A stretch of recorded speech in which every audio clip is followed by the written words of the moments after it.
Ref Chris Foy's told us VAR was right to disallow an Egypt goal. At no point in that passage of play did the ball go sideways or backwards. It went forward all the time. As good as a goal as it was, we can't be critical of the match officials on this one because there was a foul in the build-up. Argentina came back from 2 down to win 3-2. Jeff Stelling thinks Messi needs to be taken off penalties. He's missed 2 in a row. Jason Cundy will still let the little man have it, though. I mean, you're not going to say no, are you?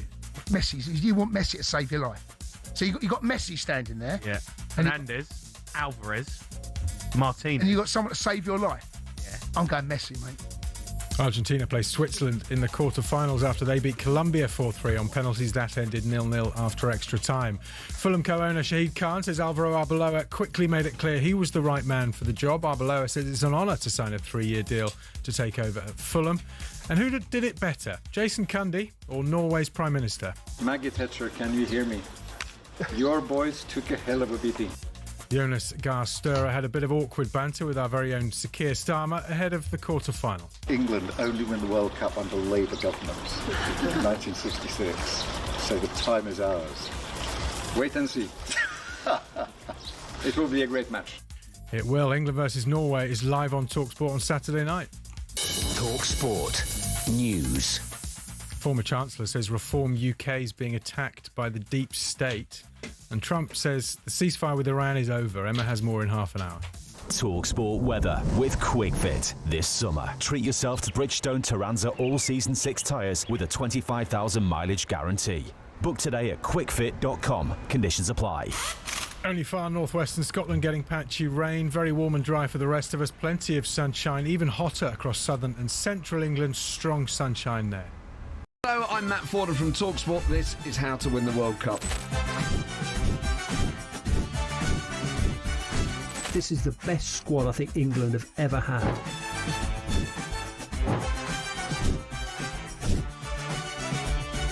He used to love America, now he doesn't. It's very sad. It was so important to succeed because of all the pressure we received. Don't jump for this one, I'm going to knock his head off. Warning, this podcast does not guarantee England will...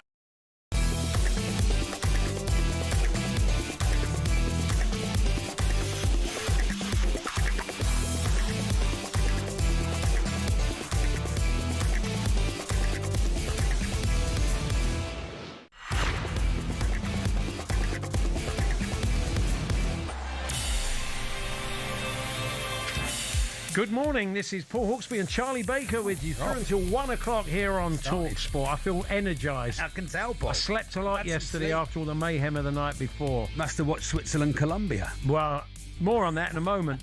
Where this morning, what's coming up, Charlie? Coming up over the next 3 hours, former England fullback Graham Lasseau is back to talk England and contemplate a potential domestic. Yeah. City supporting comedian Jason Manford on his beloved Erling Haaland being the enemy for once. And we're in South America for reaction to one of the all-time great World Cup matches. Which Charlie saw on his phone at Wimbledon. We'll tell you more about that in a moment. We also want to know whether you've ever bought the pub a drink. Plus, poor sea legs, man-spreading. And we'll drop in on the England camp and chat to Alex Crook and your match commentator, Jim Proudfoot. Yeah, he'll be happy up here. We had a 5-1 win against Columpton in pre-season last night. Columpton, isn't that... You sure it wasn't Trumpton? No, we beat them 5-1, Paul. Mrs. Honeybum plays it. She kind of plays it as she sees it. We're winning the league in a kind of sweeper role. Get your money on it. Yeah. There's all this. Plus, we'll catch up with Bournemouth legends. You don't want to mark Windy Miller from corners, do you? When he turns around and says, "Pull my thumb." Yeah, it's never good. He goes, "This is the team sheet. Pew pew. Barley McGree." Yeah. Well, there's put Dibble, Grub. That's the back five and the keeper. Yeah. Anyway, Steve Fletcher life. I don't know, Paul. We've got to read this, and then we'll chat to England's actual three lions. We've all seen them there. Yeah, they live in the town next to me, Paul. That's right. The three. Got lions, hold of them. The actual three lions live in the town next to Charlie.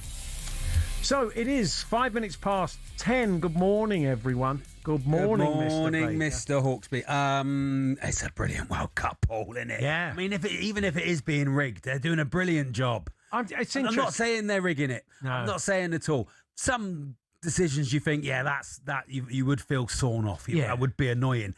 But what a World Cup. Some of these games are unreal. It's a shame.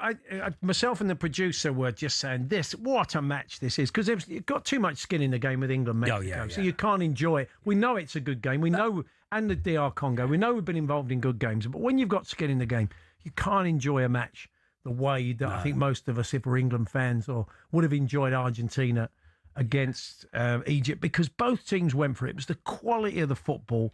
It was fast-paced. It was end-to-end. Had a dramatic conclusion. Yeah. It was just sensational. So myself and the producer were going back and forwards. It was very difficult doing to watch stupid gags. Like one of the coaches got sent off and I couldn't resist. Straight away, red card. He's walked like an Egyptian. I wasn't the only one. How many of us? Hands up who did that. Like, loads of hands have got. Don't do that if you're driving. But, metaphorically, hands He's up. walked like an Egyptian. Yeah, he couldn't resist. It's a shame that the Egyptians don't play cricket in it, because they'd walk. They wouldn't walk. Would they walk, Paul? Well, not based on their. The thing is, watching the second goal that never was. It's a beautiful goal, and you see it go back. And Andy is quite pro Argentina. He spends a lot of time there. Got a lot of Argentinian mates, and he's saying, "Oh, it's a definite foul on Martinez," and it is. I mean, Ali points out there's a bit of shirt pull, but there's also a trip. But it goes so far back in the move. But we saw in the DR Congo game earlier on one go that far back, so we know they've done it. If it was the other way round, I mean, if you look at had it been the other way round and Argentina went and scored, would it pass the smell test? Although I do think it's a lot easier to go back to 1 million people in the streets in Cairo saying you've been sawn off. I'm not altogether sure it's as straightforward as that. What Chris Foy was saying there, and kind of right. You've got to be able to see it out. The second decision where Salah's sort of taken out, it doesn't have the material impact on what happens. In the first case, their second goal, and they actually do go and score a second goal after, so they were technically 2-0 up. I'm not sure they were as sawn off as they're making out, but look, they were brilliant and heroic, and we should... Zico, the new Zico. Yes, brilliant, Paul. Who... I looked him up. You found out who he plays for? Well, I looked him up and I thought, wow, Tottenham are going to put about 70 million bid in for him. Well, we don't want that much. I'll have our money. Money. Like your nan giving you a fiver, take it. I don't. Yeah, it was a bit like that. Junior Krupi, 80 million. Well, we were thinking 70. Now you look, go and spend. Buy yourself something. Nice. Don't tell your granddad. Buy yourself something nice with it. That's too much, Nan. Go on. But I thought, who's he play for? Zico. I like Zico. Yeah. And I thought it was a wind-up at first. He plays for the Egyptian club Pyramids. Oh, hang on, that's a bit on the nose, isn't it? So I looked him up. 2008 they were formed. Oh, wow, yeah. And it's like a team. They're 30 miles from the pyramids. They're not even playing in the shadow of the pyramid. The real pyramids. It is a bit like you're going to form a Sunday morning team. Old Hossan, he's Egyptian. Let's have an Egyptian name. Call ourselves Cleopatra FC. I know they're in League 3. Oh, yeah. Sundays. Let's go Pyramids. Yeah, all right, yeah. So suddenly, we've got Pyramids next week. It's like you've been stopped going through customs to get into the World Cup. Yeah. And they've gone, oh, what do you do then? Oh, I'm a footballer. Where? Egypt. All right. Oh, yeah. Who'd you play for? Mine's gone. Pyramids. Pyramids FC. Oh, okay. Well, have a good World Cup. But so it wouldn't cost you a lot. I mean, maybe I'm doing Pyramids short, but I would imagine about $5,000 would probably do it, wouldn't it? Or maybe that's a bit insulting. But anyway, he plays for Pyramids. Now, Darren Bent is over doing fine work with Andy Goldstein on Drive Live from New York. Them, yeah, nice. He hasn't got the greatest sea legs in the world. Okay. I think we're going to be able to play you a little clip. Benty got seasick. They went out on the waters of the Hudson and he got a bit seasick. Let's have a listen. I look comfortable. You look comfortable. Benty doesn't look comfortable, does he? Benty looks like he's green. Benty's greener than this Masters T-shirt, by the way. Sat on his own. How are you finding it, mate?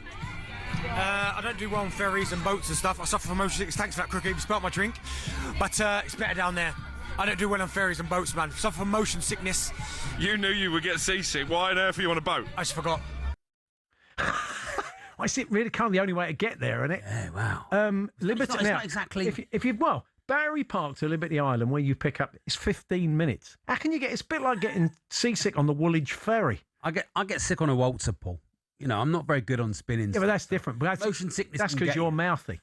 Because that's when the bloke jumps on the back and says, "Is that?" Get your arms inside the "You're car. all right, lads," or something like that. You go, "Is that the best you got, mate?" And then they start spinning. Then they really properly spin you like you're an astronaut. Paul, but I feel sorry for Benty there. If you do get motion sickness, it's difficult to cope but if you want to go to Liberty Island, I didn't want the alternative. Maybe you didn't want to go. Swim.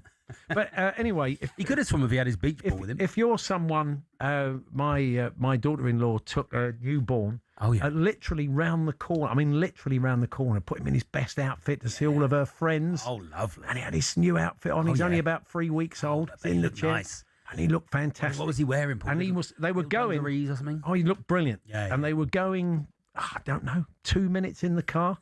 Proper exorcist job. All the milk everywhere. Yeah, milk all over himself. So they love doing that, kids. Rocked up in an old battered T-shirt. There wasn't a proper change of, not a high class change of clothes. Anyway, where were we? Seasickness then, or are you one of these people that you just go round the corner and you got your head out the window of the car?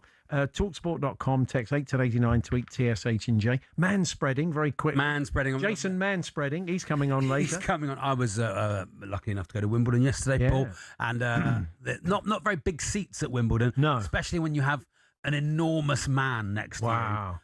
Was he? Some people are quite aware of their enormity, and they'll apologise. I don't think there was anything he could do about it, Paul. No, it was just like the seat's too small. Was there any nod of acknowledgement that he was sitting in your seat? He was an American gentleman, Paul, and he just sat legs fully open, and he didn't ruin my Was he experience. tall as well? No, not particularly. No. So it wasn't that he had to keep his legs open simply because he couldn't get. No, I think he just couldn't shut his legs. Well, why didn't you physically shut? Oh, okay. Quite a large man, Paul. Wow, so there's just the man spreading, but you could have watched it, gents. You could have sat on one of his knees, couldn't you? Or they'll get complaints from people behind. Sitting next to an annoying larger gentleman. It reminded me what it must feel like for you on a Wednesday. Yeah, yeah. I've complained to the producer about it. That's very true. All right, you want a bit of man spreading then? Yeah, a bit of man spreading. Lewis Capaldi went to a pub. I think this is a great thing to do. If he was in a pub in Glasgow or something, I could get this. But Lewis was in a pub in Mayfair, and he bought a round of drinks for everybody in the pub for $2,000. I mean, probably half the people in there, despite the fact he's a rich boy, could have bought and sold him. But it's nice that he bought a round of drinks for people in Mayfair. I mean, it's like... What was he doing in Mayfair? You'd get that kind of Alan Partridge meme shrug, wouldn't you? Drinks for everybody. They're going, what about drinks, mate? I'm a hedge fund manager. How are you? Singer bought me a pint earlier on. I could buy and sell him. But God bless him. When a round got out of hand. That's fun, isn't it? When did the round get out of hand? Oh, no. That's the one, isn't it? Where you played football or whatever, and 2 or 3 of you rock up, and you think the other's going to be 10 minutes. They've got caught in the one-way system. Tony, what are you having, Chris? And then you think, I'll get that paid for, and then suddenly the other 11 they all come in. They all come, the cricket team all Paul's in the chair. Paul's... and you're like, I've got no choice now, have I? End of it. £100 down. So when a round got out of hand, talksport.com, text 81089, tweet TSH and J. Look, it's a rest day, so we're having a bit of a break. Although Graham Lassau's going to join us, he faces a potential domestic further down the road in this competition. He'll explain why. He'll talk England, of course, and heading into the Norway game. The great Steve Fletcher, Bournemouth assistant manager and legendary striker, joins us for a chat live from the beach. Jason Manford will be with us. He's on stage in Manchester currently. Big City fan, of course, and Erling Haaland will be the enemy at the weekend. Tim Vickery's going to return to reflect on that amazing game of football last night. All manner of other stuff coming up. Alex Crook will join us and Jim Proudfoot as well, build up to the Norway game. We're here, myself and Charlie, with our very good friends at Selco Builders Warehouse. It's where the trade go. To get in touch today, you can give us a call, 03717 2244. 223344. Text to 81089. Tweet to TSH and J. That's at TSHANDJ. We look forward to hearing from you later.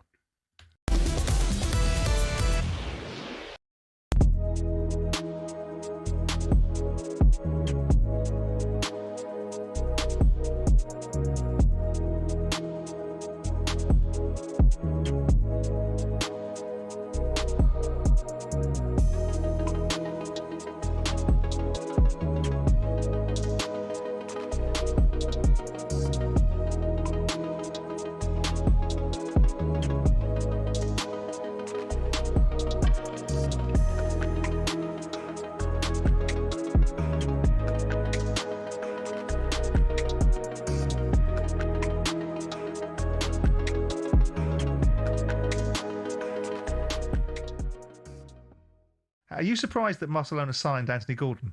They've let Rashford go. They brought Anthony Gordon in. When you look at you just brought Barcelona into the equation. They're now looking at what they're looking at. They won the league last year. Madrid are coming again with better players and building again.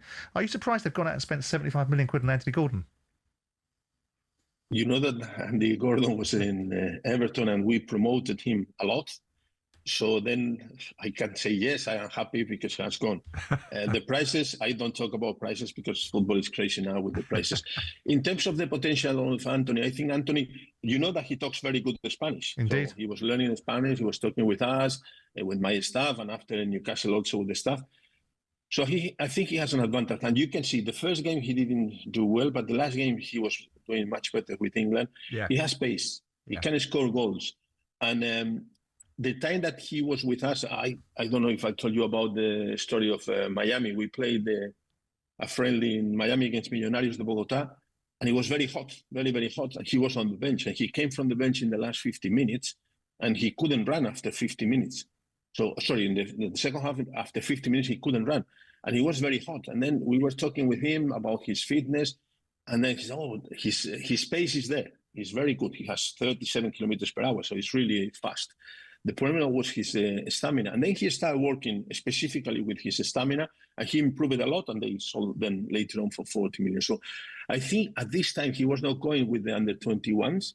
And I was asking him, I said, Anthony, why you don't go with the under-21s?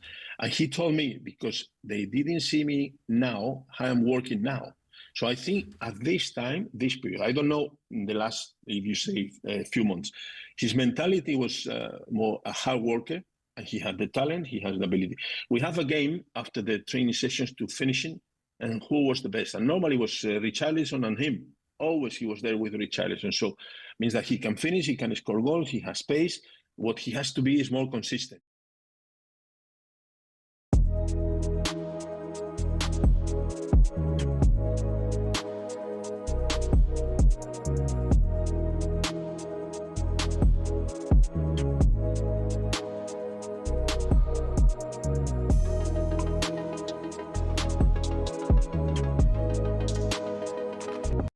Hello, I'm Matt Fordham from talkSPORT. This is How to Win the World Cup.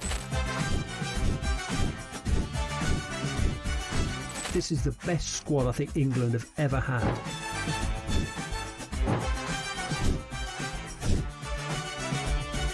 He used to love America, now he doesn't. It's very sad. It was so important to succeed because of all the pressure we received. Don't jump for this one, I'm going to knock his head off. Warning, this podcast does not guarantee England will actually win anything.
Everybody's here to see the stars come out to play. And the header is in from Ibrahim! Plays it through to Tagliafico. Caught in the area, penalty. Left-footed, saved! Messi lacking his majesty. Through here to Zico! VAR checking and the referee has gone to the monitor. Argentina escaped. It is 2 now! It is Zico! That one will count! Left-footed ball in. Header in! This time they get one back. Romero coming in the shot. Messi! It is in! It is 2-2! It is Messi! Master of all he surveys! And Enzo Fernandez! Oh yes! Argentina have done it in stoppage time! Unbelievable. We have just witnessed one of the greatest World Cup comebacks. Mark McGee was co-commentating, and Mark, you know, is quite a laid-back character. He's not one prone to over-excitement. Yeah. But I mean, what a game. Yeah. What a game of football. It's a shame you were watching it on your phone whilst watching Wimbledon next to a very large man. Don't tell Graham because he'll get me kicked out of Wimbledon. So. Oh, okay, fair enough. Well, that's a complaint going in. The debenture seats. You were alongside Graham Lasso, the former England defender, and he joins us now. Hi, Graham. Hello, Graham. Hello. There's no such thing as you being kicked out of Wimbledon, Charlie, because you're not a member. So exactly. Graham's the member. But I did watch it when I got home, and it was a great guest. Phenomenal. He was a great guest. Was he? He was, yeah. I mean, I think he was on best behaviour because he was with his wife. Right. Yeah. So she definitely manages him well. Yeah. He does take a lot of managing. She just keeps the Haribo in a handbag and only lets him have one now and again. That's what it is. People can't believe I'm married to her. Keeps him off the sunny delight so he doesn't go. Let's talk about football. Stop talking about my marriage. Now, understand, you are a member and you go every day. We're going to talk about Graham's marriage later. Oh, yeah, we are. Potential domestic coming up later in the tournament. Oh, blimey. But you, you did dip out slightly earlier as you're there every day, and I take it you saw a fair bit of the Argentina game, did you? I did. Family commitments and obligations. Yeah, I needed to prepare myself for what was going to explode on the WhatsApp group from the Argentinian side of the family, my wife's side, some of who are in Argentina, some obviously are based in England, my mother-in-law being one, and my nephew. So he was, it's just brilliant. It sums up the World Cup, really. When you see other nations as well as our own celebrating the tournament and progression, and obviously I've got a lot of insight into the sort of the Argentinian ways, and there's little pockets in London where, and I'm sure other parts of the country where they all gather, underground for these games, and just the celebrations, the joy of a team winning, particularly in those circumstances, much like in England's victory against Mexico. Just that sheer excitement, the relief, but also the experience of going through, just what is the best examples of football that we see and the variety that we see on the pitch. I just think it's absolutely amazing. I love that colour and energy that comes from these games. We're just hearing that it looks as if Egypt are going to make an official complaint to FIFA. Now, looking back, I thought they were brilliant, and I would have been so chuffed if they'd won. But I just think they're slightly overplaying how much they've been sawn off, Graham. I don't know how you feel about it. I completely agree. I mean, look, we could go into the sort of where VAR should intervene, at what point it should intervene, that sort of, taking the game off the pitch. All those things, I think, add just to these layers of frustration that we all feel with football. And I think what made it more difficult for all of us watching the game, and particularly obviously those with sort of Egyptian fans and the players, etc., is that it was such a beautiful goal. It was such a well-constructed goal, and it just felt a bit unjust in some senses. But absolutely, I mean, it was a foul. Not only was there a shirt pull, but Martinez was trodden on as well. It was definitely a foul. But I can understand the frustration. The bigger problem for me is the fact that we've created an environment, both with VAR, the appeal system, and the lack of credibility that FIFA have got at the moment, that is allowing people, almost giving them justification to appeal retrospectively, because we saw what happened to Balogun. The damage that does to the game, to the credibility and integrity of the game, is potentially massive. Yeah. And as soon as you start creating an environment where people start thinking, and this has been going for a long time, that there's favoritism, that there's decisions going certain ways because of what have you. If you create that sort of conspiracy and that lack of trust, then the gates open. And unfortunately, that's what we're seeing, I think, with the Egyptian clutching at straws a bit, of course, but FIFA have created their own problems, and that's on them. Well, VAR was never meant to re-ref the game, was it? No. It's never, and that's what it feels like. It feels like re-reffing, constructing your own narrative. That's what it feels like at times. Well, there's always going to be mission creep, isn't there? Because once you open that box, there's always going to be, well, let's look at this now. Let's look at this. It's continually being added to. And that's the nature of so much of these interventions. And actually, I think there's a much simpler version. I mean, look, this is a much bigger conversation, but when you've got referees that are refereeing in domestic competitions from all over the world, then refereeing all together in a tournament, you see the disparity between the quality of the referees, and some of the refereeing's been very poor, very inconsistent. Yeah. Then you overlay VAR, and again, you've got different VARs from different countries. So it's inevitable that you're going to get these problems, and ultimately it damages the game. If you can't be consistent, I don't think that's possible.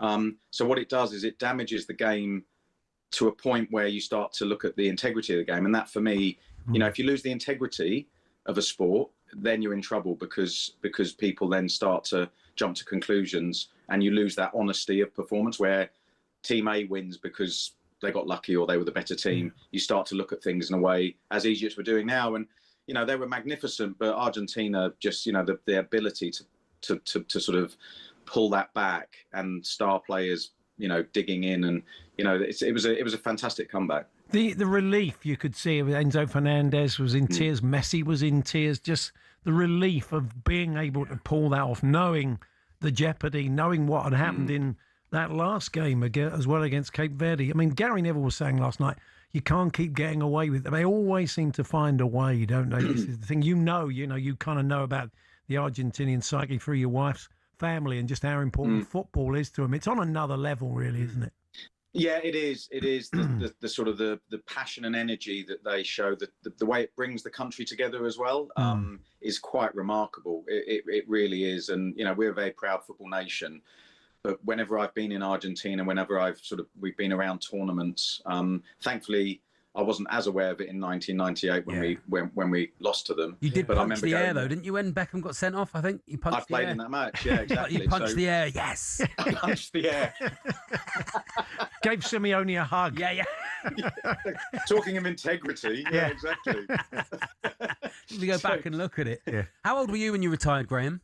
I was 36. Lazy. Now, so what's Lionel Messi doing? How is he still playing at an incredible He doesn't have to get up and down the left channel. No, I understand that. He hasn't got Graham's pace. Yeah, exactly. He carries the team in a different way. Yeah. I just had to carry a couple of my teammates. Yeah. No, well, look, if you look at Messi, I mean, he's obviously, you know, levels and levels above everybody, and his unique qualities allow Scaloni to build a team around him and allow him to do his role in phases. So keeping him fresh. He does work hard for the team relatively to someone like Ronaldo, I think. I think he's much more of a team player. But he again, in international football, I think the pace of the game, particularly in the hotter climates, allows him to be conservative when he needs to, and then explosive with that. I mean, his ability to control the ball in difficult situations, to manipulate the ball, to get past people those couple of yards. He's so quick off the mark, and his balance is brilliant. So all of those things help him sustain the level that we're seeing. And then I think you just in big players in any sport, when they get to those sort of clinch moments where where everything starts getting stressful, everything starts getting tense, that's where they're at their best, because they have the ability to handle those situations and deliver the highest level of performance in the sort of calmest way, I think. And there's no better example than Lionel Messi at doing that consistently over many, many years. Yeah. And, you know, it wasn't one of his great games. He didn't have a particularly good game. But we're going to chat more with Graham Lasso. We're going to do a bit of England as well. You heard there from Natalie Sawyer and from Joe Shannon. They were alongside Mark McGee. They were our commentary team, lucky enough to witness that game in Atlanta, and they pour over it in more detail in the World Cup Daily podcast. You can check that out. They preview all the last 8 ties as well. So that's available on all podcast platforms now. We'll talk England next with the former England defender Graham Lasso.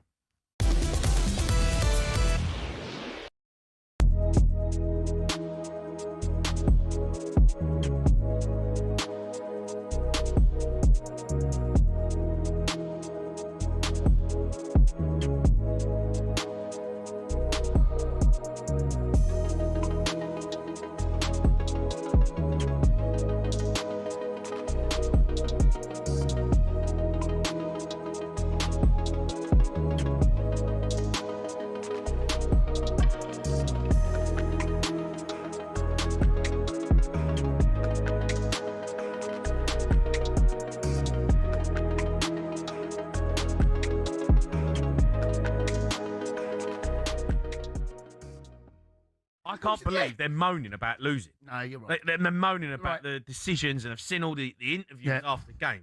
Right. And can someone remind them that they were winning 2-0? Yeah. Like, you've only got what is their? I mean, the goal that wasn't given, and it was at 1-0 at the time. What an unbelievable goal! It was one of the best goals you'll see in the World Cup. Team goal down that right hand side. And I think, who was it that was fouled? Was it Martinez that was fouled? I can't remember who. It was over in the far corner. It was in the far corner. Anyway, whoever it was, right? He does step on his toes. Do you think you should go back to it? I think the fact that Argentina didn't actually regain possession of the ball and it was a continuous attack, I think on that occasion, I think it's fair. I think it's a foul. I know, but like so much has to happen. Yeah, but Argentina... so much has to happen. He skipped past 3 Argentina players. Like nutmegged one of them. And you kind of look at it and go, hold on a minute, right? All right, that is a foul over in the corner. But he's run the length of the pitch, skipped past 3 Argentina players who can't make a tackle. And then they put one across the box and they score. And you go, hold on a minute, you've had 3 opportunities to win the ball back. Yeah, they have. It was poor. So how much advantage do you want? Well, there's no law. Maybe if you skip 1 tackle. But he's run the length of the pitch. Right, yeah, come on. I don't hear what that's fair. Do you know what? I have got an issue with it. Do you know what? I absolutely hear you loud and clear, but we both agree it's a foul. Yeah, okay, but then Argentina...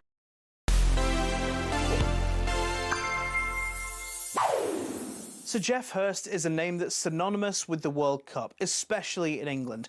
That hat-trick at Wembley in 1966, the stuff of legend. But did you know the tables turned 4 years later when a dodgy goal decision cost him and England another shot at glory? After 66, Jeff Hurst is a household name. England's main striker, a goal every other game for his country, and even a spot singing on Top of the Pops.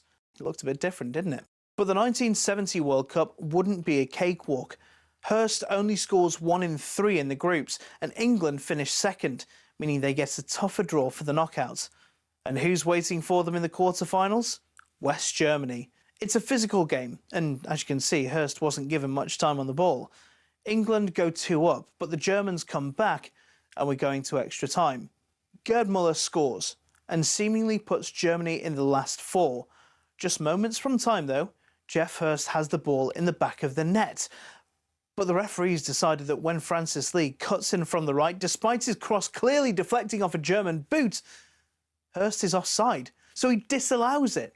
After that decision went in England's favour 4 years earlier, suddenly they're on the receiving end of a controversial call. England had been one of the favourites, and Hurst never played at the World Cup again. If only we'd had VAR. Ugh, can't believe I just said that.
Again, and he slipped it to his right-hand side, and he scored again! It's 2 in a minute! Harry, your country needs you here. You've got to put this away, right footed, he has! That was proper England. Fantastic. You filled your nation with pride. You are all heroes. It's an extraordinary night and a huge night, but what I see in training on a daily matter, I think we still can play better. That performance of guts and quality and everything thrown in the mix was some performance. Back to Erling Haaland, left-footed shot! He's picked up the corner! It's Norway in into the quarter-finals.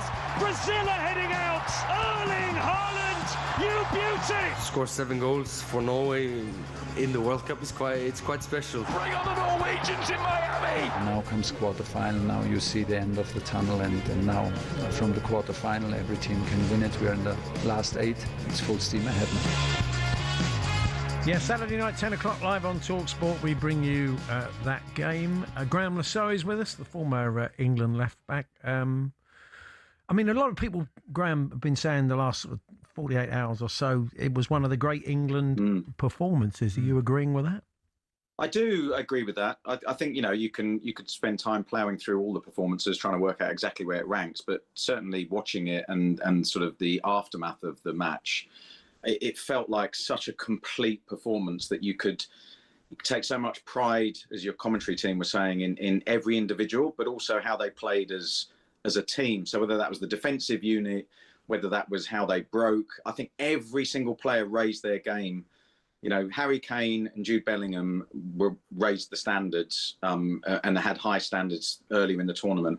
I think the rest of the England players sort of came to the party in that sense in that one game. So both wide men, Anthony Gordon was excellent. Saka was a much better performance by him. And I just felt that the balance, defensively, Pickford was massive in that second half. So I think when you look at it, I think Thomas Tuchel could sit there after the game and then as things calm down and the emotions start to go back down to sort of, preparing for the Norway game, I think there's a lot that he can build on from that performance and the confidence that not just the team and the subs, but also the squad, I think that'll lift everybody. And it's that how you carry that energy and positivity into the next match and then into the semi and hopefully then into the final. It would have been something that he would be absolutely delighted with. And I have to say, the performance, it was sort of, I sat closer and closer to the TV as that clock was ticking down. You were urging and willing them to get over the line. And it was a performance for the ages, I think. As Mexico brought on more height, we brought on more height. And eventually we got to Dan Burn and there is no more height. They didn't have any more height than that. And he was sort of head it, kick it and did a brilliant job. Sometimes you need head it, kick it. Do you think against Norway, as it'll be more of a Premier League style game, he might have a shout, Graham? Yeah, I mean, in the build up to the Mexico game, we were talking about all of the sort of the problems that tie came with, including, location, the storms, all the things that would unsettle preparation and could effectively distract. And again, that was one of the great things about that performance. The players seemed to use that as to empower them and to play better. And they stepped up to that. I think with the Norwegian game, there's far more known and far more things they can manage. So, as you say, Charlie, the type of way the Norwegians play, the type of players that they have, the system that they play, the fact that it's in a neutral venue, I think that all favours England. But then you've got to look at the flip side of the Mexican game, which is, okay, how do you motivate when you know the atmosphere is going to be different? How do you create that friction that improves performance in a game where England will go in again as favourites? So you've got to flip the psychology on its head, and that's going to be the challenge as well as the opportunity, because I'm looking at this game thinking, you deal with Haaland, big ask, but you deal with Haaland, you stop Odegaard, you play as we did against Mexico, you win the game. It feels like an easier tie, and it won't be, because they're going to be a disciplined side. Solbakken, their coach, has been there, I think, since 2020. So, they're they've got a really established way of playing. They've got a very strong team identity. They all understand their roles, and it'll be a massive challenge. They're also, a team that are going to be full of confidence. As a defensive unit, when you're preparing to play someone like Haaland, we saw that isolated shot of just stealing half a yard on Gabriel, a player who knows him well and would have prepared for that. He looks nonchalant. He looks like he's not, and then suddenly he just explodes, a bit like Messi and a lot of great players do. So as a defence, it's quite a difficult thing to prepare for, but you kind of know what you're up against, I guess. So what do you think they'll be doing in the build-up to the game, Graham? Well, I think someone with Haaland, as when you're playing anywhere along that back line, so much of your role is about distance from your opponent. and from your teammate. So, I talk about in possession is always about space, where you can find space. Out of possession, it's all about distance, how far you are from each other and how far you are from an opponent.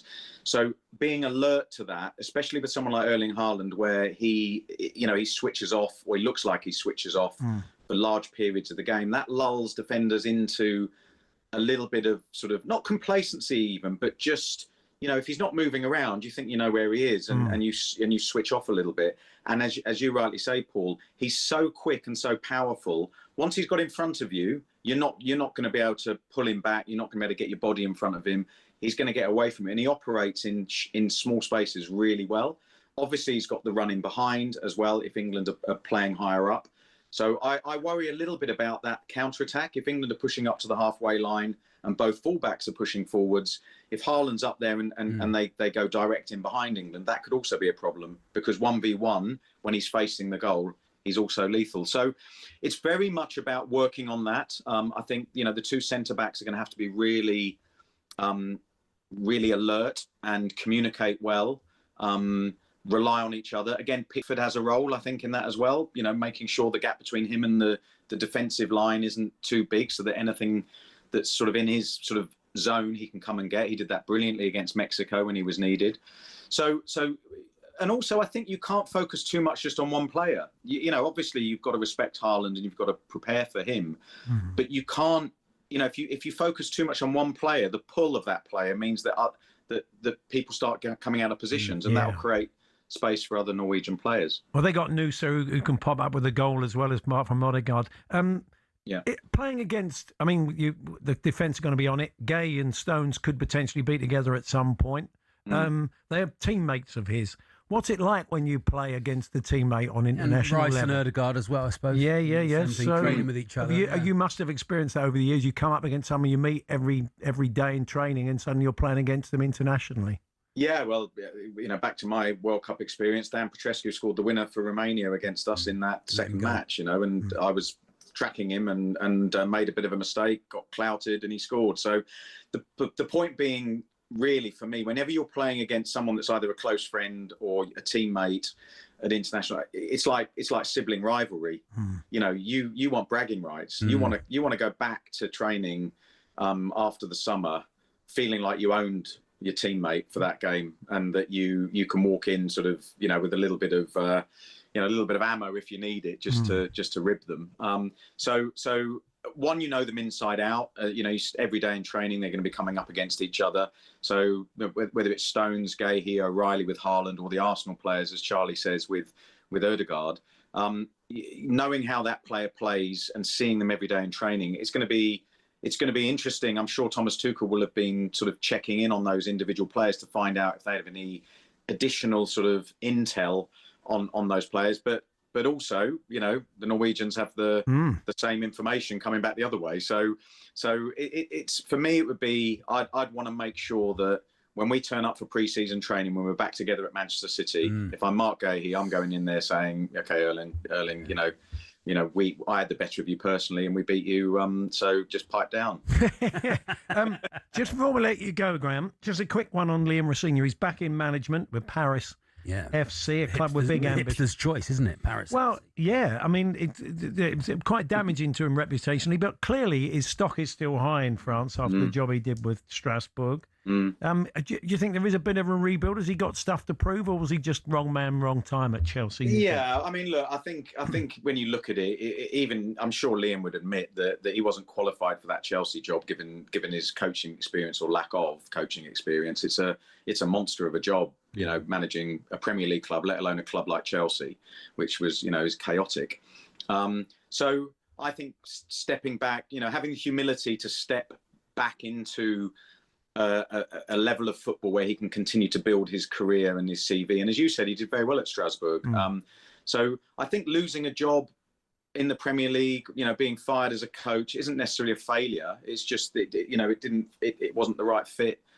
And it happens a lot. So I think it's what he's taken from that, how he can integrate that into rebuilding his path, and then, getting back on that ladder and making, maybe smaller steps back to the top. He's clearly got a lot of qualities. it's going to be important for him to re-establish himself at that level and start and get his confidence back and find out where he can improve as a coach, because it is lifelong learning. Well, fascinating as always, Graham. Brilliant, Graham. Thank you. It'd be nice to catch up with you later in the tournament. And you can listen to more of me and Graham on the podcast that is currently called World Cup So What. Oh, okay. Yeah, we're going to check this now and again. It's nice. Thank you both. both. Thank you, Graham. And you can make your apologies to all your friends who sit around you at Wimbledon for Charlie's behaviour yesterday when you go and see him, Graham, later. I will. I've been buying jugs of Pimm's for a large group of people. Well, brilliant. Hopefully catch up with you later in the tournament. Thanks, Graham. All the best. Cheers, bye. There we are. Graham Lasso, former England defender there. Now, following that massive win against Mexico, we're counting down the quarter-final showdown against Norway on Saturday. Oh, yeah. If you're in the Midlands, there's no better place to watch it than the talkSPORT fan zone at the SI Warehouse, Villa Park. Hosted by talkSPORT and Villa legend Gabby Agbonlahor. Tickets now on sale, which includes a 3-pint, which you can throw in the air if England score, of course. Now, don't miss out. Head to talksport.com/fan zone to secure your tickets. That's talksport.com/fan zone. The great Steve Fletcher, Bournemouth legend, joins us for a chat. He's on the beach. Well, literally on the beach. We'll find out why very shortly. We're here with Selco Builders Warehouse. Check out this month's real deals at selcobw.com.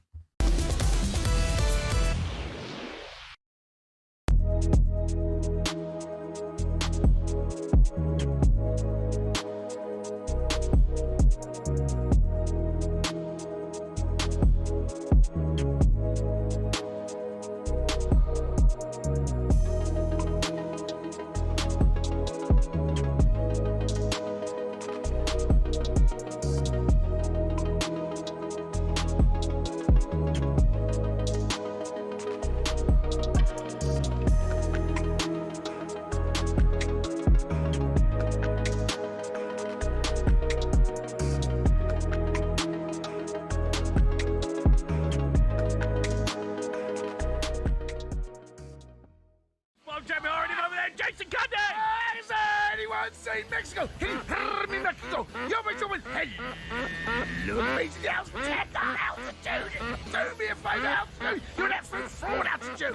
Rayo Mysterio! El Chapo! Can you hear me, Chapo? Can you hear me, Chapo? Yo, my woman! Hello, base Speedy Gonzalez! Speedy Gonzalez! Superstar!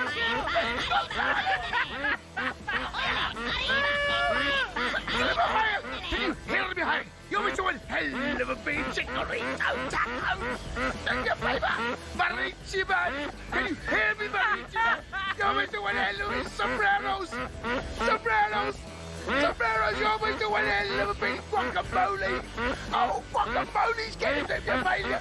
Tequila. Can you hear me, tequila? You're doing hell of a beating. Pinatas. Salsa, Cancun, maracas, maracas, maracas. Can you hear me, maracas? You're way to one hell of a beat in beaters. Burritos, jalapenos, Mexico beer. You're way to one hell of a beating. Tortilla, nachos. Can you hear me, Mexico? You're way to one hell of a beating. England were victorious at the Azteca. Wow, what a game. We dug deep and we got it done. Heroic performances all over the park. We are in to the quarterfinals. How good was Jude Bellingham? What a... Get ready to get that winning feeling with talkSPORT Win. This summer, talkSPORT is bringing you live and official coverage of every game of the FIFA World Cup 2026. And to celebrate, we're giving away £26,000 guaranteed. Go to win.talksport.com to enter now, and you could win 26 grand in your hand, tax-free. Enter now, and you could be the next to get that winning feeling, courtesy of talkSPORT Win. Find out how to enter now at win.talksport.com.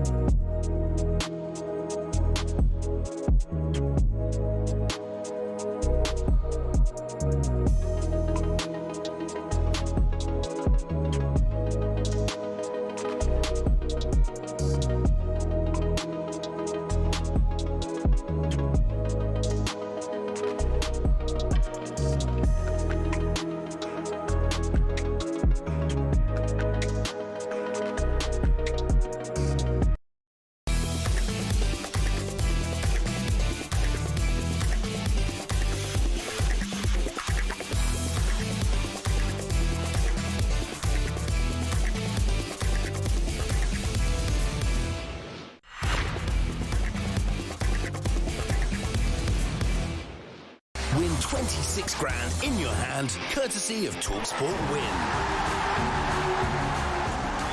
Yes, England are through. Everyone's buzzing. The World Cup dream well and truly alive, certainly until midnight on Saturday. talkSPORT have commentary of every single game. To celebrate, we're giving you the chance to win £26,000 cash. That's completely tax-free. To continue our winning streak, you can enter now. Here's how, Charlie Bates. For your chance to win, visit talksportwin.com or text WIN to 83338 by 6 p.m. on the 20th of July 2026. Text costs 20. 20. Stop saying 20. 20. Text costs £2.50 plus your standard network rate, or send your name and number by post to Comp1 PO Box 3190 Colchester CO28GP to arrive by midnight on 23rd of July 2026. 18 plus, UK residents only. For your chance to win, text WIN to 83338 now. This is a network promotion. Full T's and C's at talksportwin.com. We mentioned earlier on that our own Darren Bent went over from Battery Park to Liberty Island. This about 15 minutes on a boat and got seasick. Yeah. And I mean, if you get seasick, you get seasick. But you're not great sea legs. It says a bit like getting seasick on the Woolwich Ferry. You think it's quite difficult to do. But we've had some emails from the listeners. They feel sorry for Benty. Yeah, some advice first. This is from Gord. Some advice from Darren Bent, from a Royal Navy veteran. Okay. So this is good, Gord. For seasickness, eat as many oranges as you can. Right. It will not cure seasickness, but will taste the same when it comes back.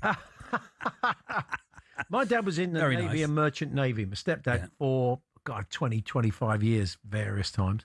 And he said invariably when he went out on a new sort of job, he would get seasick. Yeah. You never quite got his sea legs. Vinny in Hull, this is a cracker. Travel sickness. As a teenager, I had to drop to the bench for the local semi-final to get over the 1.5 mile pre-match journey to the ground.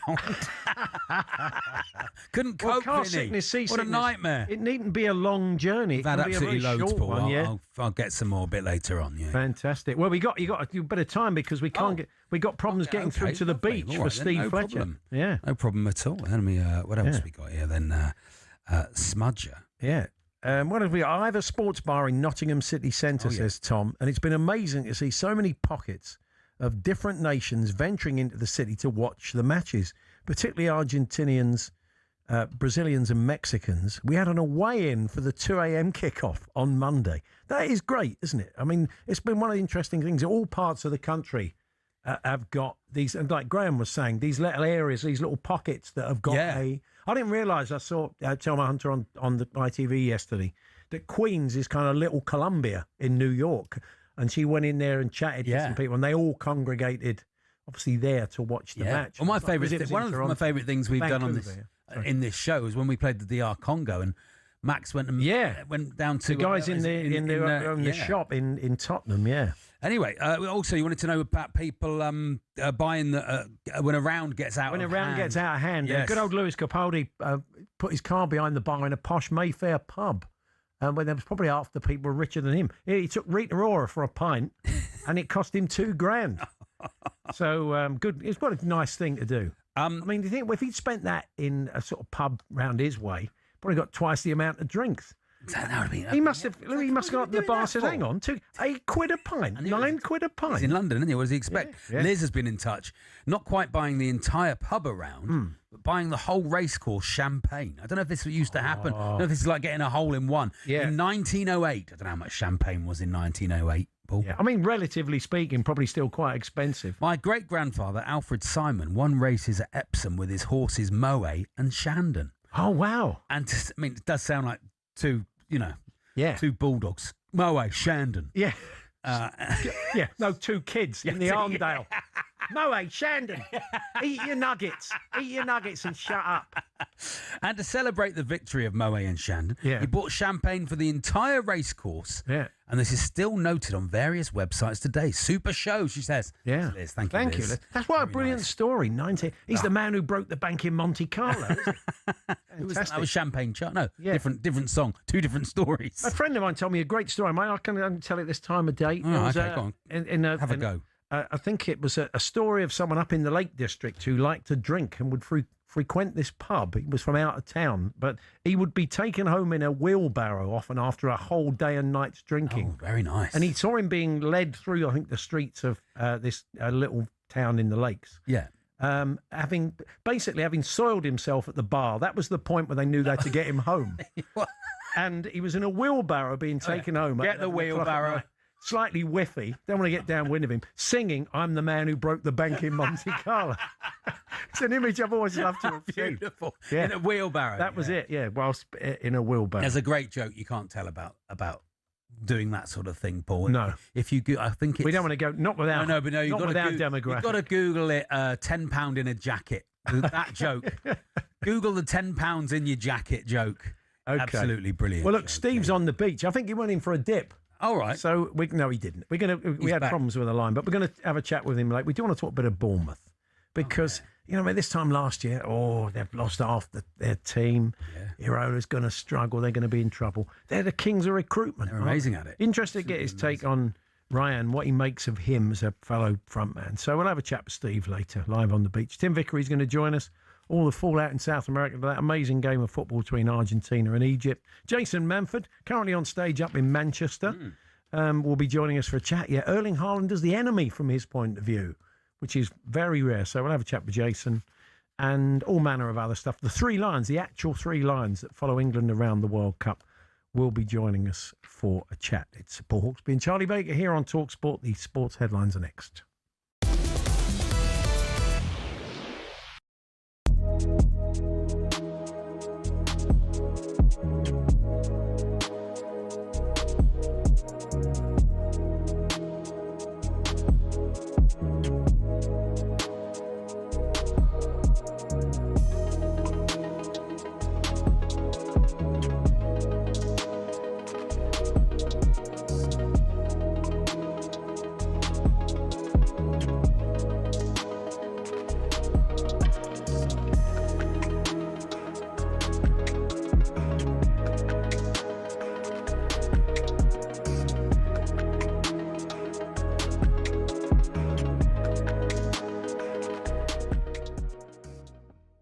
fact that Gonzalo Ramos, who scored the winner in the last round against Croatia, didn't get on the pitch says it all.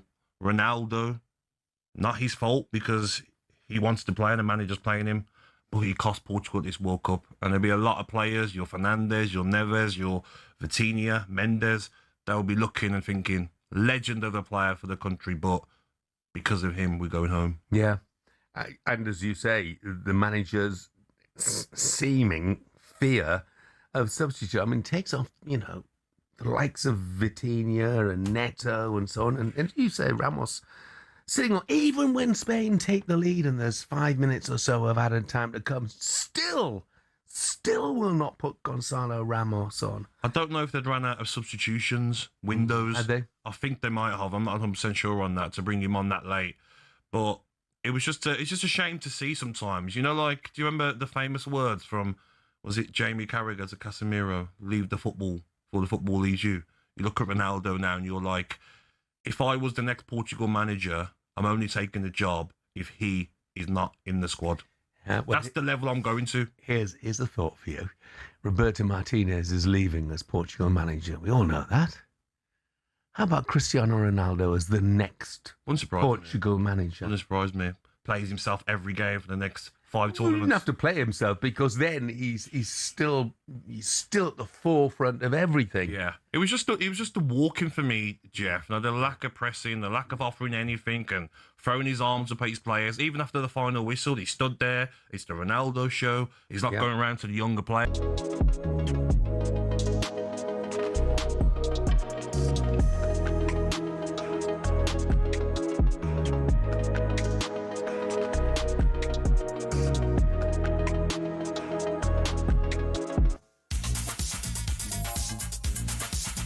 Steve Fletcher live from the beach coming up. We got a song for the Bournemouth fans to sing next we worked season. it out, Paul. We think it's a banger. Talking of which, there's a song dedicated to a referee at this World Cup, believe it or not, and we will play you that. I know some songs for some referees. Yeah, don't sing that one. It's not that one. And Jason Mansford joining us for a chat, but first, Nick Ellaby has the sports headlines. Talk Sport. Thanks, Paul. On those referees, the Egyptian FA has filed an official complaint to FIFA over the officiating in their World Cup last 16 game. Egypt head coach Hossam Hassan claims the tournament's rigged in Argentina and Messi's favour. Here's former Nigeria defender William Troost-Ekong. controversial, and I can't completely disagree with him because I think, things have been slightly favourable to some teams and some players, but they will be looking back and thinking that they should have probably tried to manage that game differently. As Argentina came back from 2 down, Egypt were upset about having a goal disallowed for a foul in the build-up. Former Premier League ref Chris Foy told us, unfortunately, VAR made the right call. Well, I actually jumped out my chair and thought I'd seen the goal of the tournament when that went. I thought it was ridiculous. What a great goal. And then when I saw it back, I saw a little tiny shirt pull and thought, I'm not too sure. And then when I saw the boot on boot and then the bump on the thigh. Argentina's sweet run continues. They face Switzerland in the quarters after they overcame Colombia on penalties. Ahead of England's World Cup quarter-final, the Prime Minister has had some awkward banter with his Norwegian counterpart. Jonas Gahr Støre reminded Sir Keir Starmer what happened in 1981. 45 years ago, Prime Minister, Norway played England in the qualification. And we won. And the radio commentator said, "Maggie Thatcher, can you hear me? Your boys took a hell of a beating." Jason Cundy's getting revved up. England versus Norway is live on talkSPORT on Saturday night. Alvaro Arbeloa says he's proud to take the reins at London's oldest professional club. He's signed a 3-year contract at Fulham. And kitmaker Macron is suing Blackburn Rovers for over £500,000. They're accusing the club of breaking contract rules around a potential sponsorship extension. More on this at talksport.com. talkSPORT News. A former Chancellor says Reform UK is being attacked by the deep state, and Donald Trump says the ceasefire with Iran is over. Emma has more in half an hour. talkSPORT weather with QuickFit. Heatwave outside, oven inside. Stay cool this summer with a free aircon check. Book online or visit your local QuickFit today. Only far northwestern Scotland getting any patchy rain. Very warm and dry for the rest of us. Lots of sunshine. Hot across southern and central England. Strong sunshine there.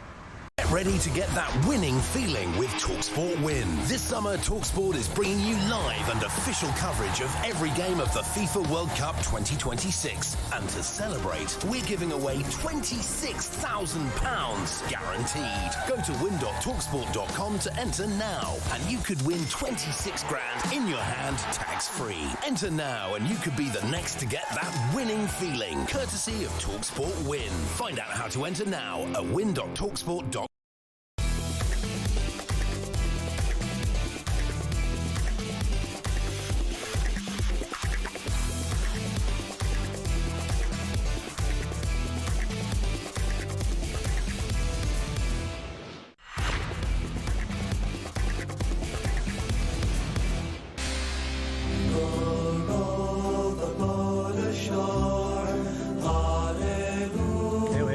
This is the song for the Bournemouth fans. Yeah. Marco Rose, Steve Fletcher.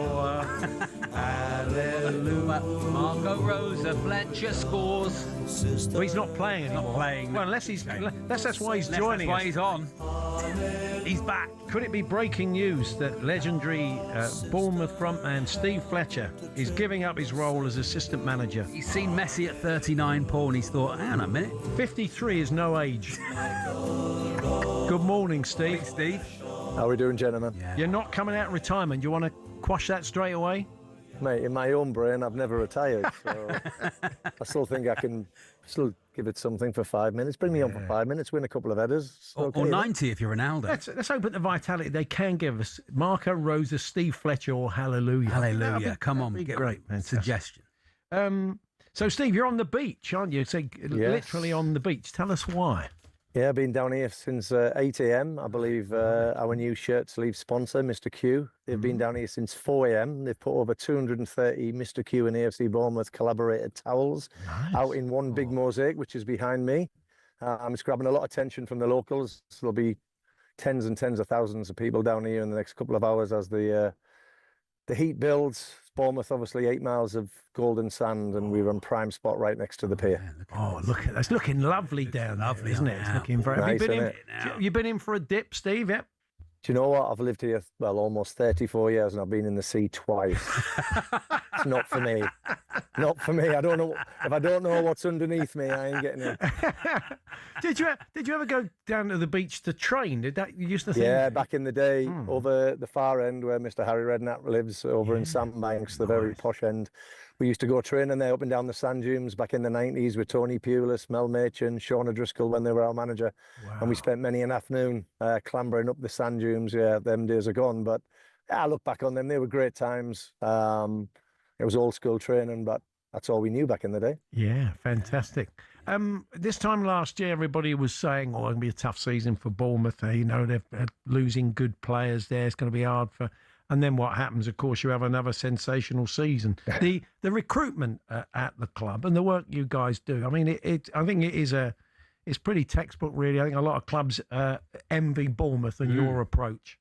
Well, I think it's the most important department at this football club because we are, you know, a selling club to a degree. You do lose your best players to the big boys when they come calling, and obviously Milos Kerkez to Liverpool, Dean Howshan to Real Madrid, Zabani to PSG, and then halfway through the season, Antoine Semenyo to Man City. So it's tough, but at least they go into fabulous clubs, world-renowned clubs. And yeah, the recruitment department have got to be one step ahead, and we lose Antoine Semenyo and we bring in Ryan from Brazil, and he's been phenomenal. He's only a young kid, he's 19, but yeah, it's just the nature of the beast, isn't it, with clubs like ourselves, Brighton, Fulham, Palace.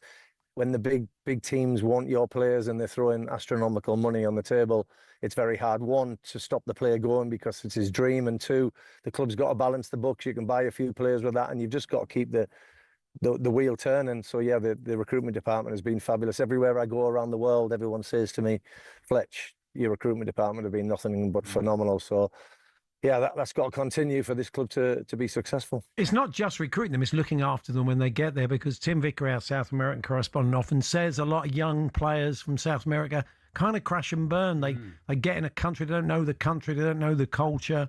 I mean, Ryan's a kid, really, so he finds himself there down on the South Coast. It's a real culture shock. But so you have to work hard as a club to make sure they assimilate and they're comfortable and they're playing their best football. It's an integral, if not one of the most important parts. When I pick a player up like Ryan from the hotel, I talk to him, whether it's through an interpreter or if he can speak some good English, and I tell him about the history of this club, where he's at, a little bit about the town, and I just want him to feel like comfortable and at ease, because the sooner they can bed into the culture of the club and feel part of the furniture, the better they're going to perform on the pitch. And we do things a little bit different here at Bournemouth. There's no hairs and graces. Everybody's welcome, whether you're a staff member, you're a chef, you're a cleaner, you're in the media team, marketing team, or you're a player. You know, we all buy in together. Our motto is together, anything is possible, and that together is the most important part, because I want the players to feel happy. It's my duty as an ambassador and being here for over 30 years to make sure they feel part of the family and part of the club, and they can hit the ground running. Because when you do lose big players like Antoine Semenyo and you buy a young player from Brazil like Ryan, who's never been out of his own country, never mind into Europe, it's important that he settles in immediately, and just making them feel welcome and putting your arm around them and giving them a big hug every day. And that's not just myself, that's everyone at the football club. It makes it easier for them to adapt and feel part of it. And then obviously, which is the most important, perform on the pitch. And do you have to keep it secret you're looking at, or do you try and send clubs on wild goose chases now and again? How does it work?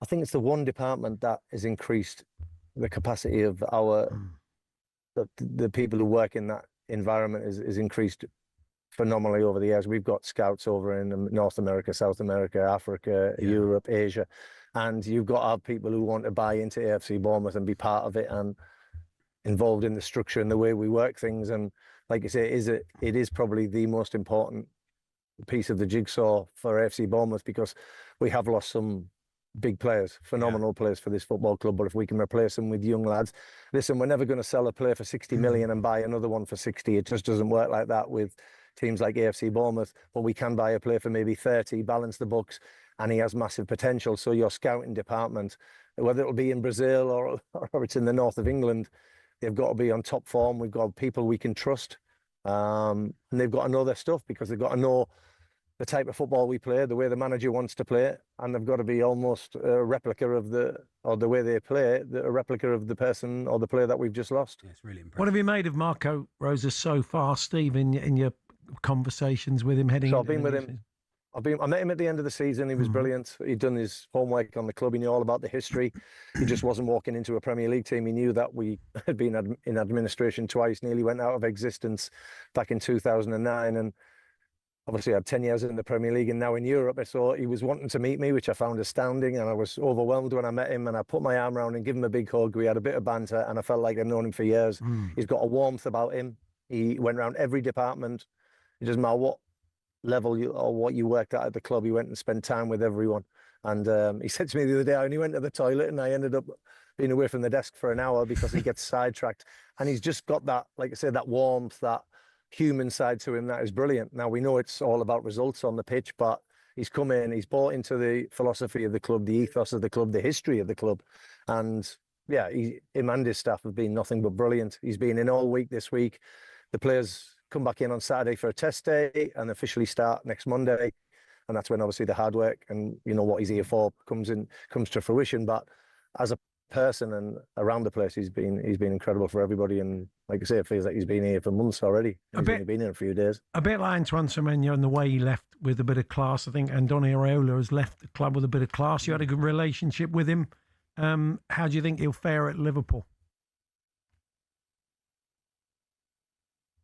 Hello, Steve. Yeah, and like I say, Antoine left and he did everything right, and so did all the other players who left previous in the off season, like your Dean Houshans. I mean, they were doing speeches on the pitch in front of the players. Now, you very rarely get that happens when a player's leaving to go to another club. So, yeah, Antoine was a good lad off the pitch as well, and that's why everybody loved him. And the same with Andoni. I did a little speech for him at the end of the season.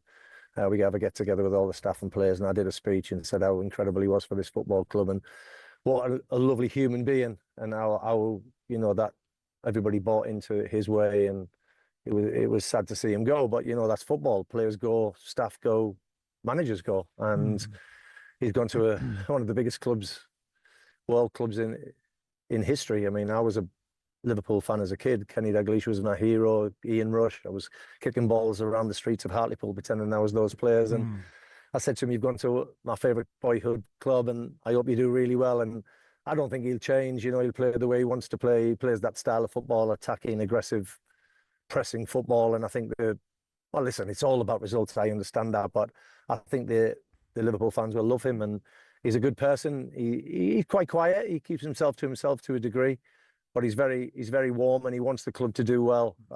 He won't change. He did it here. I think it was his 10th game before he got his first victory, and he never changed. He believed in his ways, and he stuck by it, and that was probably the best part. And obviously then after that, what he achieved here was nothing but miraculous, and got us in Europe last season, finishing 6th in the Premier League. I mean, if you're an AFC Bournemouth supporter, after what the history, the 127-year history, predominantly in League One, and now we're going to be battling it in Europe, you've got to be pinching yourself, and they should be making a Hollywood movie about our rise of this football club. It's nothing but phenomenal, and Andoni's got a massive piece of that. Yeah, and we wish him all the very best at Liverpool. Just finally, Steve, here we are again. You mentioned like players moving on last summer. Couple of your big players, Junior Krupi, Alex Scott, being linked with big money moves. Is there maybe a bit of an acceptance that you could see one or two of your big guys go on, but back yourself to replace them?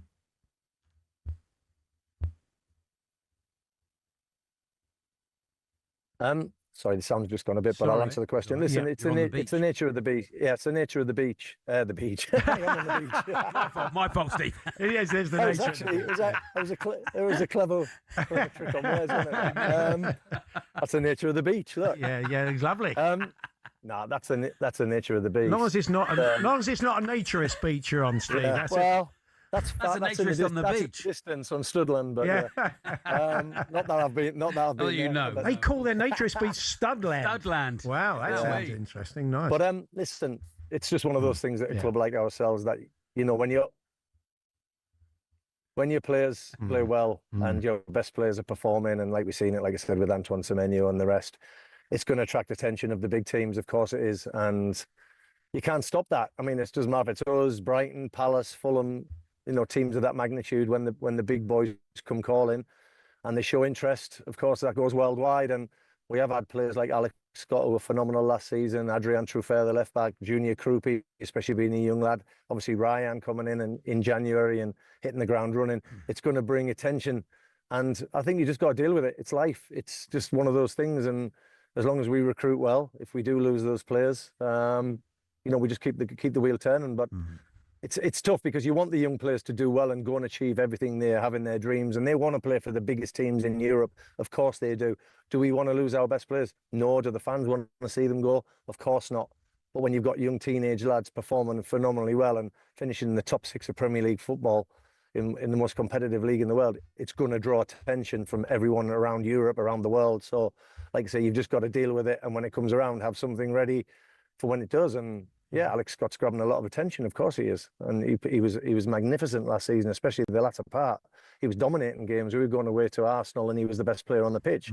Best player on the pitch at Man United when we played Man City. It's when you got a young lad who's basically his first season where he's playing regularly at Bournemouth, it's gonna grab the attention of everyone around the world. So you can't help that. Steve, lovely to see you as always. Enjoy the rest of the day on the beach. Enjoy, Steve. Brilliant. We'll catch up with you during the season. All the best. Thanks a lot. There we are. That's Steve Fletcher there, the legend that is the Bournemouth striker. Yeah. Marco Rose, the Steve Fletcher. It's good. Hallelujah. Maybe each you can time, have it for nothing. Each time, put a new player in the Steve Fletcher slot. Yeah. If they can sign somebody called Moore, it would be quite good. That would help. Yeah. We've got a player called Dion Moore. The great thing about Steve, if you go to that club, you're Marco Rose, or whoever you are, or you're Ryan, the guy's he's part of the fabric of the place. He's been there. He's very boot room, isn't it? Very Liverpool boot room. Yeah. Because he remembers the dark days when they nearly went out of business and they were playing in the lower leagues. He's a great guy. Anyway, Jason Manford joining us for a chat next. We're here with our very good friends at Selco Builders Warehouse. It's where the trade go.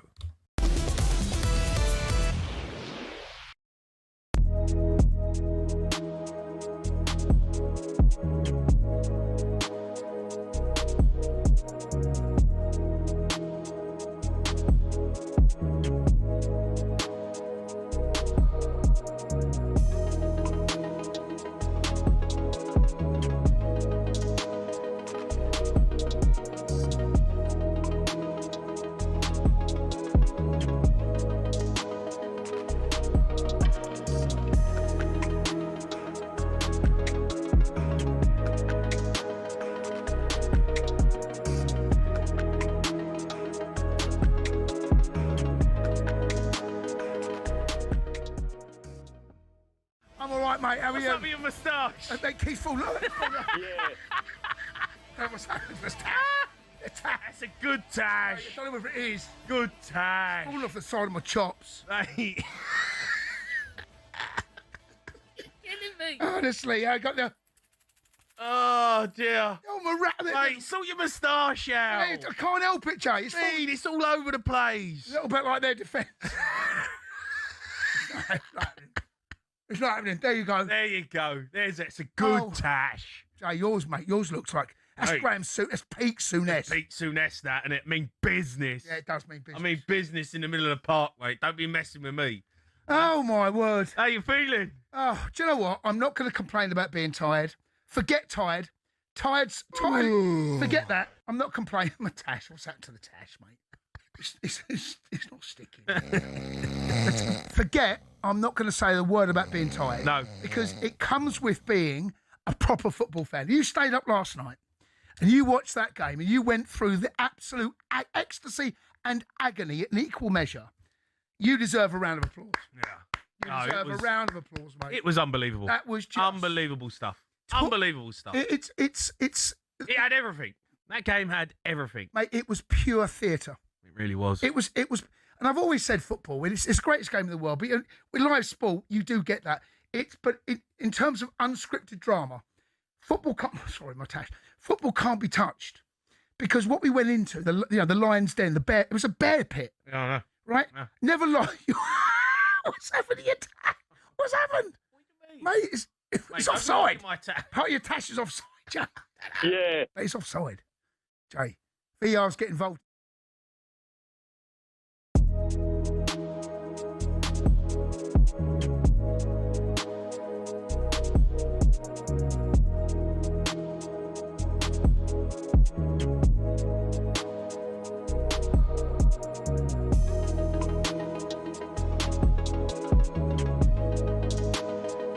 ready to get that winning feeling with talkSPORT Win. This summer, talkSPORT is bringing you live and official coverage of every game of the FIFA World Cup 2026. And to celebrate, we're giving away £26,000 guaranteed. Go to win.talksport.com to enter now, and you could win 26 grand in your hand, tax-free. Enter now, and you could be the next to get that winning feeling, courtesy of talkSPORT Win. Find out how to enter now at win.talksport.com.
Good morning, Paul Hawksbee and Charlie Baker here on Talks. We're saying good morning to yourself then a little bit, Paul. Good morning, Paul Hawksbee. Yeah, I like to do that every day. Joining us now, currently treading the boards at the Opera House in Manchester. I felt bad finding out more about the show because I had to put in Jason Manford, Something Rotten. Yeah, well, and I thought, there's no need for that. He looks brilliant. That's the title of the show. We're very pleased to say Jason joins us now. Hi, Jason. Hello, Jason. Hiya, fellas, you okay? Yeah, good. 8 shows a week. The voice holding out, Jason. Sound pretty good. 8 shows a week is fine, mate. I do panto, don't I? 12 shows a week. Well, 8 shows a week's like. You're not like Harry Kane. You're not like Harry Kane. You could sing Wonderwall and then keep going. You've not gone on stage with a voice like that, have you? I mean, the Harry Kane post-match presser when he was on the helium, it was something special, wasn't it? It was something. It really was. What did they work out? Was it the altitude and was he shouting? I think a bit of both, actually. It was. He'd done a team talk and then sung Wonderwall. No, it was right up. And it was like Mrs. Patterson, wasn't it? He's just not warmed up properly. It's a bit of. So it's Shakespeare themed. Yeah, in a way. I mean, that's sort of. I feel like that could be off-putting to some people. Right. No, it's just a big bawdy comedy from Broadway. It was a huge hit over there, and the show is about 2 brothers who are trying to write a play. They keep getting outdone by Shakespeare, so one of them, me, cheats and goes to Nostradamus and asks for what is the future of theatre, and he says the future of theatre is the musical. So we sort of end up writing a hodgepodge musical of bits and bobs from all the musicals. It's very silly, but it's very clever. It's sort of in a, I guess, sort of Blackadder-y sort of Monty Python sort of way. We're going to hear a little bit of you in action. Here we go. No more Mr. Anonymous. No more world that is the bottomless. My name will be synonymous with being on the top. Sounding good, Jason. He's got it, and he's what a boy. Sounding good. Thanks, mate. So, your comedy club, which has been very successful, you're taking it not on the road, but on the sea. No, on the sea, yeah. P&O Cruises, yeah. We've teamed up with P&O Cruises this year to bring sort of some modern comedy to those cruise ships. There's the history of cruise ships sometimes can be a little bit old-fashioned in the comedy clubs, and we've had such a lovely, decade really of gigs. Charlie's done a couple of my gigs over the years, and every comic really, and we just have nice gigs, great comics, and people who supported me on tour have done live at the Apollo and various things. Been on your show here, Paul, as well, and we just pick the best of the best. Really, 2 comics every ship, and hopefully give some just a bit of a different option when you're on a cruise. Well, because comedy's changed, and on the cruises it didn't change for quite a long time, did it, Jason? And if you were booked for a cruise, you'd often go, all right, and what do I have to do? And they'd want Paul, they'd want 245s. Yeah. Which you know, if you're a decent comic, you'd have quite a long. But this set, was though. this was the big word. Yeah. Clean. Ah, wasn't it, Jason? And so not a bit of blue for the mums and dads then. No, I mean I was all right really. Touch wood. I was always a bit of quite a clean comic, but yeah, it can be it can be a bit of a challenge to some. But and also you're trapped on the ship with your audience, which you know, If it you goes talk to someone badly. on the front row and he finds you at the buffet. If you run into Roy Walker at any point, get Roy to tell you the story of a comedian he once did some on-ship stuff with. Oh, yeah. It ends with the bloke having to be forcibly taken off the ship by helicopter. Helicoptered off. Oh wow! It's Okay. if you can't, if you run into it's an absolute call. I think I might know who that is actually. Now. Right. So this you're on there'll be nobody 35 airlifted off Yeah. ours. Yeah. 35 cruises to France, Spain, Italy, and the Norwegian fjords. Nice. Very, very nice. Are you going to be doing some of these yourself, Jason? Not on this excursion, but yeah. So hopefully in the future, I'd like to get out and do some myself. I've done a few for P&O over the years, and always had a lovely time. Really like top class holiday, and so hopefully this just adds a bit of extra, really, an evening comedy club. Where you can go and sort of unwind and have almost like being at a comedy club on land, on sea, so it shouldn't feel too like you've gone back 40 years. My mother-in-law. Here's another one you won't like. Sadly, somebody who won't be on board is Darren Bent, who was the 15-minute journey from Battery Park to Liberty Island, got seasick. So I don't think he's going to make the fields. It seems unlikely. I don't think so. It's unlikely. Manchester City, of course, is your club, and they're front and centre of this World Cup. But you cheer on Erling Haaland every week, but you've got to start booing him this Saturday, haven't you, of course, and hoping that John Stones and Mark Gay and Nico O'Reilly can keep him out.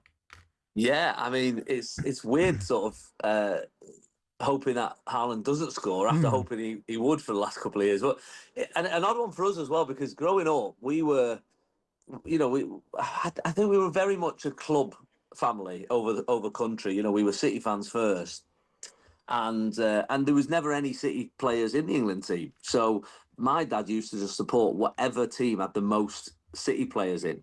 Yeah, that was our sort of way of watching, of trying to enjoy a Euros or a World Cup. Yeah. So it's going to be weird hoping that Haaland doesn't score. But, the Georgian team in the 90s got a lot of Man City love. Actually. I'm sure. Yeah, King Clancy. That's right. Yeah, that's right. We had a couple, didn't we? Yeah, but it's not. Yeah, but it's going to be a tough one. I think. After watching him every week, he's just one of them. He looks like he's a bit bored, and then suddenly bang. So just don't know. He is frightening. We are slightly scared of him at the weekend. It's going to be an interesting season for City, isn't it, Jason? New manager, new players coming in. The big money signing Elliot Anderson. You feeling confident? I mean, Maresca knows the club. He's worked there before, so you'd like to think he's going to hit the ground running. Yeah, I think so. I mean, I think the infrastructure at City seems to be so strong that. I reckon we could probably finish top 6. We took over. Probably. So, yeah. Imagine us three rocking in there. That would be ridiculous. Giving it a go. Be ridiculous. Let's pitch it to Netflix. Okay. I mean, I can look disinterested on the pitch. I just can't do the end bit. No, that's true. That is very true. How will you watch it Saturday night? What time do you come down? What time's the Well, I was just having this debate this morning actually, because the show finishes at 10, bang on. Yeah. And then, of course, we come out and do stage door and and see people and stuff like that. I might ask you this question. Is it acceptable? I've done every stage door in every show I've ever been in. Yeah. Is it acceptable to put a post out and say, look, I won't be there? Yeah. So it's not part of your job, Jason. They're buying a ticket. They're buying a ticket to see you on the stage. And it's very nice to go. If your plan is to get in a fast car, not have the radio on, and get home, then you know what's going to happen. Oh, have you? I've got a better plan. Pub next door. I booked a hotel on Saturday night in town that has got a big screen in the Treehouse Hotel. It's got a big screen, and for some reason, the last 3 games, no one's been in it. So it's like a little secret that I've now told the whole country. You shouldn't have said that. I'd have waited till Sunday to say that. Yeah. My plan is, I watch the first half in my dressing room. Get a taxi booked for half time. It's only 5 minutes away. Jump there, get there for the second half. That's my plan. Unless you put keep the audience in. Big screen. I don't know how much of a crossover between musical theatre and the World Cup is, to be honest. Yeah, that's true. I mean, a few would stay. I mean, I don't know how the theatre manager feels having people there till 1 o'clock in the morning if there's extra time and pens. All the staff. You're selling ice creams, you're not keen. You don't like football, so... Well, there we are. So, people, how long's the run for, Jason? Just remind us. We finish on the 19th of July for Something Rotten, and the P&O cruises, that'll be the rest of the summer right into towards November. Brilliant. Well, Fabulous. I hope they go well and the Thank show you. goes well, and all the best. Enjoy the game Saturday. Hope everything works out as you hope, and we'll catch up with you soon. Cheers, guys. Speak to you soon. Take care. See you, mate. There we are. There's Jason Manford there. Got it all mapped out. I'm sure everybody's doing a bit of that, aren't they? As it's a Saturday night, it's a lot easier this time, isn't it? I'm at a wedding. Are you? I'm just working out what I'm going to do. I was at the London Comedy Store. I am at the London Comedy Store. 2 shows normally on a Saturday night, an early and a late. The late's gone, Paul. The late's gone. So because they thought no one's going to come. Yeah, everyone's going to be watching watching football, which is true. So Yeah, I'll be yeah. there on the early show if anyone wants to come and watch me. Nice. Comedy Store. Oh, this excellent. weekend. That'll be great. What time you be on? I don't know actually. I've got to find out when I'm on because I'm going to try and get on as early as possible so I can get home. Yeah. Anyway, joining us very shortly, we're going to get all the odds with BetMGM. Tim Vickery joins us with all the fallout from that big game last night, of course, involving Argentina.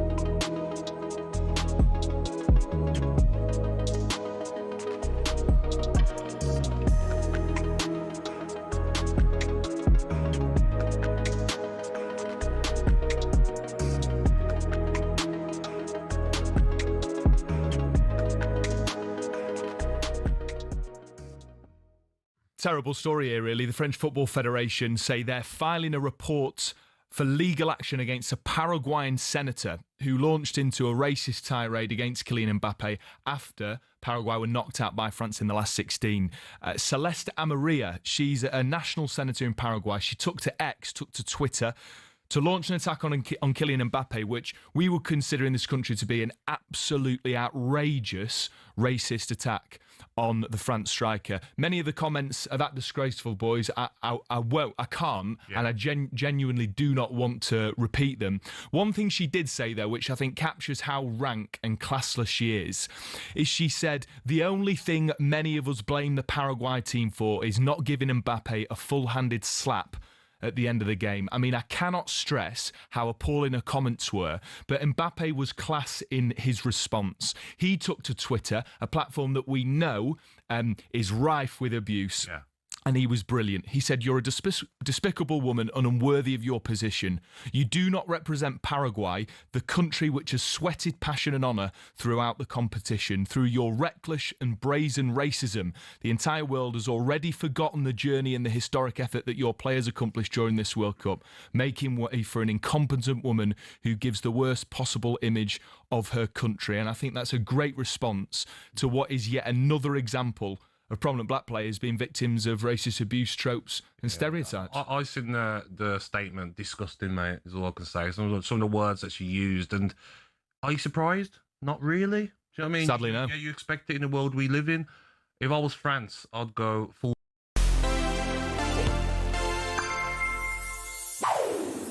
Bobby Moore, leading England at the 1970 World Cup. But did you know, 2 weeks before this photo was taken, Moore was under arrest in Colombia. So England were doing some altitude training in South America.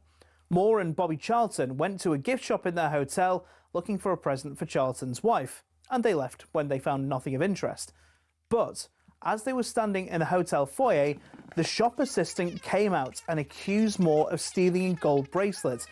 He denied wrongdoing and was let go. England jetted off for a quick friendly match, but returned to the same hotel a few days later. And there, Moore was detained and placed under house arrest. Thinking he'd be without his captain for some time, Sir Alf Ramsey and the rest of the England squad left for Mexico. Back in Colombia, Moore was summoned before a judge. This is him, with his solicitors outside the court. The case saw him have to reenact the moment numerous times and face hours of questioning. By this point, the British Prime Minister Harold Wilson had got involved, and after several days, Moore was released. He got straight on a flight to Mexico City and arrived just in time for tea. The saga was...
It's showtime on talkSPORT with BetMGM. We're ready for the action.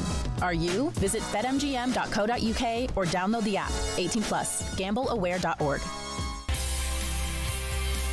Yes, time to look at all the odds for our good friends at BetMGM. Alex Licence is back. Hi, Alex.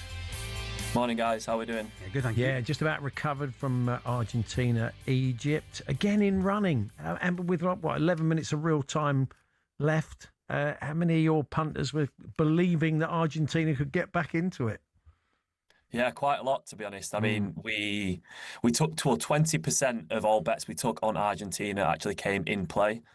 So it sort of tells you how many people are expecting that inevitable comeback. What odds would you have got at 2-0, Alex? Do you know? Can you tell us? It fluctuated a little bit. They started out at 5-1 just after Egypt scored that second, but they went as big as 15-1 at the one point. That was the highest they were in running. So a couple of customers got on that. So yeah, a bit of a nice winner there. It sort of felt inevitable though, didn't it? Especially when that first went in. It was you sort of just knew what was going to happen. Interestingly though, England, we went into second favourites in play to win the World Cup at 2-0. We are now back to fourth favourites at 5-1, a little bit shorter than yesterday's 11-2. France, they're still favourites 7-4. Spain just behind them 7-2. Argentina just above England, as mentioned, at 4-1. But I think on recent showings they're seriously gettable, aren't they? I haven't been overly impressed with them, and I have to say I did feel a bit sorry for Egypt. And they've only got themselves to blame, obviously, with a 2-goal lead. But it felt like every 50-50 sort of went against them. And I mean, a side note to that.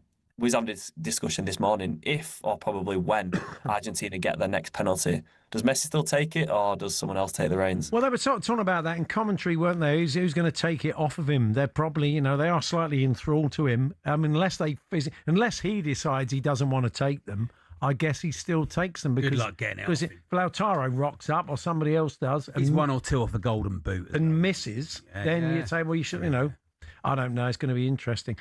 The other game, Colombia, Switzerland, I watched the first half and I gave up, to be honest. And, it was never going to live up to the first match, but it didn't have to be quite that bad, did it? No, I did exactly the same as you. I watched the first half and I thought, this is a dog with fleas. Yeah. Yeah, I think 2 hours sleep is a bit more important after that England game. So, yeah, I made the choice of going to bed at half-time as well. But, yeah, they got the job done in Switzerland, and you never know what they're going to do against Argentina. Obviously, we now know our 4 quarter-finals. So I'm going to put you on the spot, guys. I want your predictions. So if we start with you, Paul, and give you France and Morocco first up. I think that's going to be quite a long game. It's going to be it's easily going to be France's toughest game. But I think they'll get it done. I think they'll win in extra time. I'm going to have an extra time win for France in that one. Charlie, Spain and Belgium? Oh, yeah. Spain have been so boring. Been a bit boring. They've been efficient. So boring. They've not really turned up yet. But then we hadn't turned up till Saturday, and then we suddenly did. And they've got such good players that I think Spain will beat Belgium. You can't just rely on Lukaku coming on late. Oh, you weren't sure. You were wavering. I don't know. I think it'll be 0-0, 1-1. I think it'll be extra time at least. After all the years of expecting Belgium to win, it would be just like Belgium that they go out and win when no one expects them to. Yeah, no, I agree. I'm with you. I think Spain are just too efficient, so I don't think it'll be a thriller by any means. But yeah, I'm with Spain. Paul, I'll give you the England game. Surely you know your answer here. I do think England will win. It was interesting talking to Graham Lasso earlier on. I think they have got very good players, but we are aware of the threat that they pose. I think we've got more depth in our squad. I think, as Graham said, we would have taken a lot of belief from that game the other night. I think we'll get it done. I can see it being tight again, maybe a 2-1 England. Yeah, I agree. I think it will be our toughest game. Charlie, and then just to round off, Argentina and Switzerland. I think Argentina have not lucked their way through, but they've been quite. They've not really done it. You know, they've really overly relied on Messi, I think, and I think Switzerland have just sort of coasted through. I'm going to say I'm saying Switzerland. I think Argentina's luck will run out. You'll get pretty decent odds on the Swiss beating Argentina, won't you? Yeah, you will. No, I like that, Charlie. Going with your gut. So, well, if you want it in 90 minutes, I know you did mention extra time. If you want all four to win in 90 minutes, that's 20-1. But if we're being a bit safer and we're just going to qualify, it's a little bit shorter, but still 13-2. But then if you fancy any of the big boys to turn up again, Mbappe, Kane, Haaland and Messi, all to score any time, is 14-1. Away from the World Cup, you want to have a quick chat about transfers, I understand, Alex? Yeah, naturally, it's obviously been very World Cup heavy, but thought we'd look at some transfers, a bit of a change up, and specifically your boys, Tottenham, as you are, very much the most active club currently. And I thought this is a good time for you to speak about Tottenham, all the positivity surrounding them. You're not messing about, are you? Robertson, Senesi, Van Hecke, Fernandez, Tonali. So spent a lot of money, 240 million-ish. Yeah. Rumoured to be linked with Krupi from Bournemouth as well, which would be another good signing, but also, again, not cheap. So just give us your thoughts. What are you feeling? How are you feeling? I'd imagine it's full of optimism, surely. Yeah, I mean, absolutely. It's going to take a while to bed them in, but they're bringing in good players on big money, and they're changing the wage structure, and they're acting like a much bigger club. I suppose only in the fullness of time will we see if that is going to work or not. But we've had two really tough seasons, and that can't happen again. What happened last season? So I think they're going about it in the right way. I think we've spent 240, but I think you'll see Christian Romero move on. Although ironically, they're spending the money he always wanted spent, and he's not going to be part of it. Dragusin's already gone. Vuskovic is going. They'll probably recoup well over 100 million quid. So just how quickly they can get them into a team, isn't it? And we saw with Liverpool, you can spend a lot of money on good players, but it doesn't. So often managers have had to deal with board signings, club signings, and told to make the best of it during the Levy era. Whereas I think these are players that have come in to play with this manager, and this manager wants those players, so they should hit the ground running. So what has that done? I mean, look, they've only got one game a week. So odds-wise, what about Tottenham top 6? What do we know? What people make of that, Alex? You think they've got a fighting chance? Yeah, well, that's what I was going to ask you. To be fair, I said, what does a successful season look like? Does it 16th? Is it Champions League with the sort of money that you're throwing out? I know you said you will recoup some. It's a lot of ground to make up. I'm not going to get. I mean, look, if they really should be in the top 8. I'd say with one game a week with the money they've spent. But anything after that is a bonus. Top 8 in the FA Cup, Paul. That's a cup run, which they can concentrate on. But I'm not going to start saying, we're back. As Jamie. I think you are back. We may be back. We may not be back. But that's not. We've got to come from 2 17ths. Although the first one was not quite as clear cut as that. But it's 7-2 anyway. If you fancy top 4, 7-2. We better rock on. Good to talk to you, Alex. Thanks very much. Alex. We'll catch up with you soon. Yeah. Thanks, boys. Bye-bye. There we are. That's Alex Licence from BetMGM, and you can get all the latest odds thanks to BetMGM. Visit betmgm.co.uk. Download the app. 18+. BeGambleAware.org. It's showtime on talkSPORT with BetMGM. Keep things golden with responsible play at betmgm.co.uk. 18+. GambleAware.org. So what's been the reaction in South America to that performance and that comeback by Argentina? Tim Vickery returns to chat about that very shortly, and Colombia crashing out on pens to the Swiss. We're here with our good friends at Selco Builders Warehouse. Check out this month's real deals at SelcoBW.com.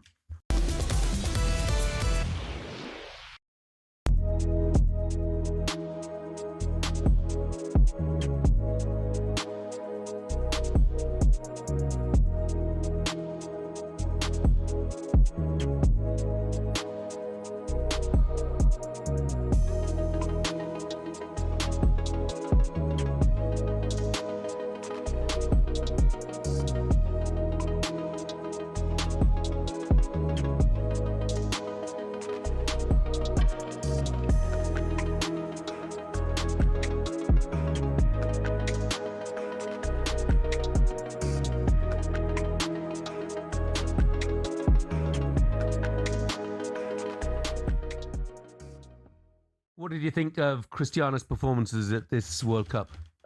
Well, listen, to be honest, take away the performances. I'm just on because I'm annoyed at Gabby for calling him a disgrace, to be honest. I think it's bang out of order. I think what he's done in his career, he's earned the right to be there. Really?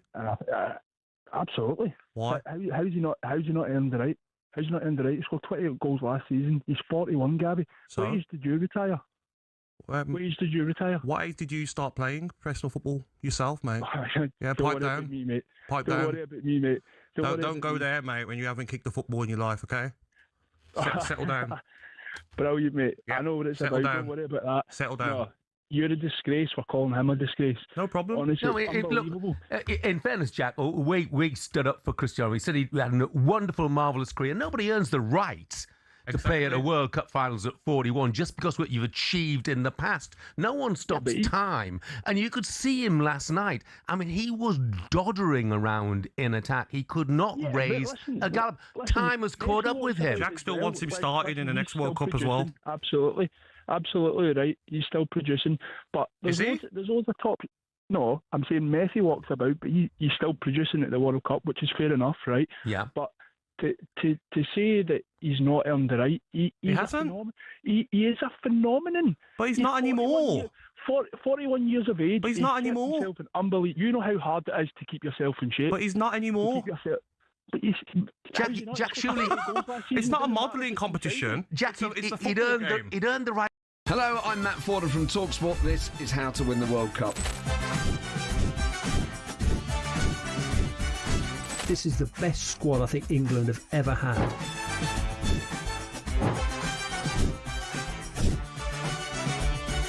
He used to love America, now he doesn't. It's very sad. It was so important to succeed because of all the pressure we received. Don't jump for this one, I'm going to knock his head off. Warning, this podcast does not guarantee England will actually win anything.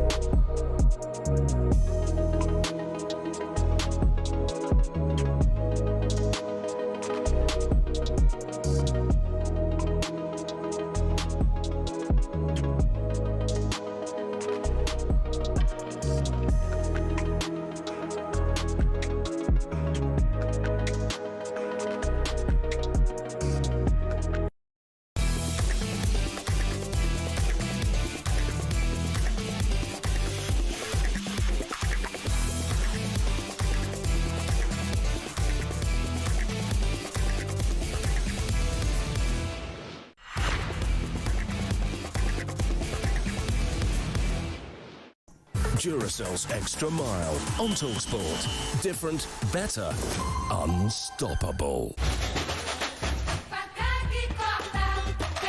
Yes, time now for Duracell's Extra Mile, where we pick that player we think went the extra mile. Those players have brought a game-changing performance and unstoppable power. We're going to give that task to Tim Vickery shortly. Before that, Pablo Giral, the Argentinian football commentator, has gone viral today for his commentary of the goals against Ipswich. Here's his commentary of Messi's equaliser. Otro centro más de Messi, va pasado. A ver que le pega Messi al arco.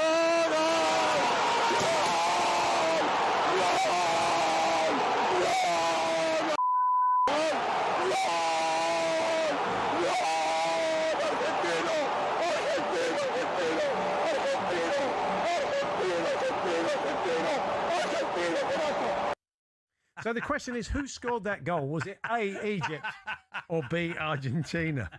We had to bleep it because he had to go at everyone's mum in that moment of ecstasy. And your mum. Are you, Tim? Hello, how you doing? How on earth do you follow that? What on earth are you doing putting me on after that? That cannot be followed. We were asked to come up with a man of the match, if you like, for Argentina, and you couldn't give it to Messi. Although that finish, with the ball the way it is, we've seen so many good players put the ball over the bar. The technique to get in the moment with no prep time, to get over the top of that ball, keep it down and put it where, I mean, it was just genius. Brilliant.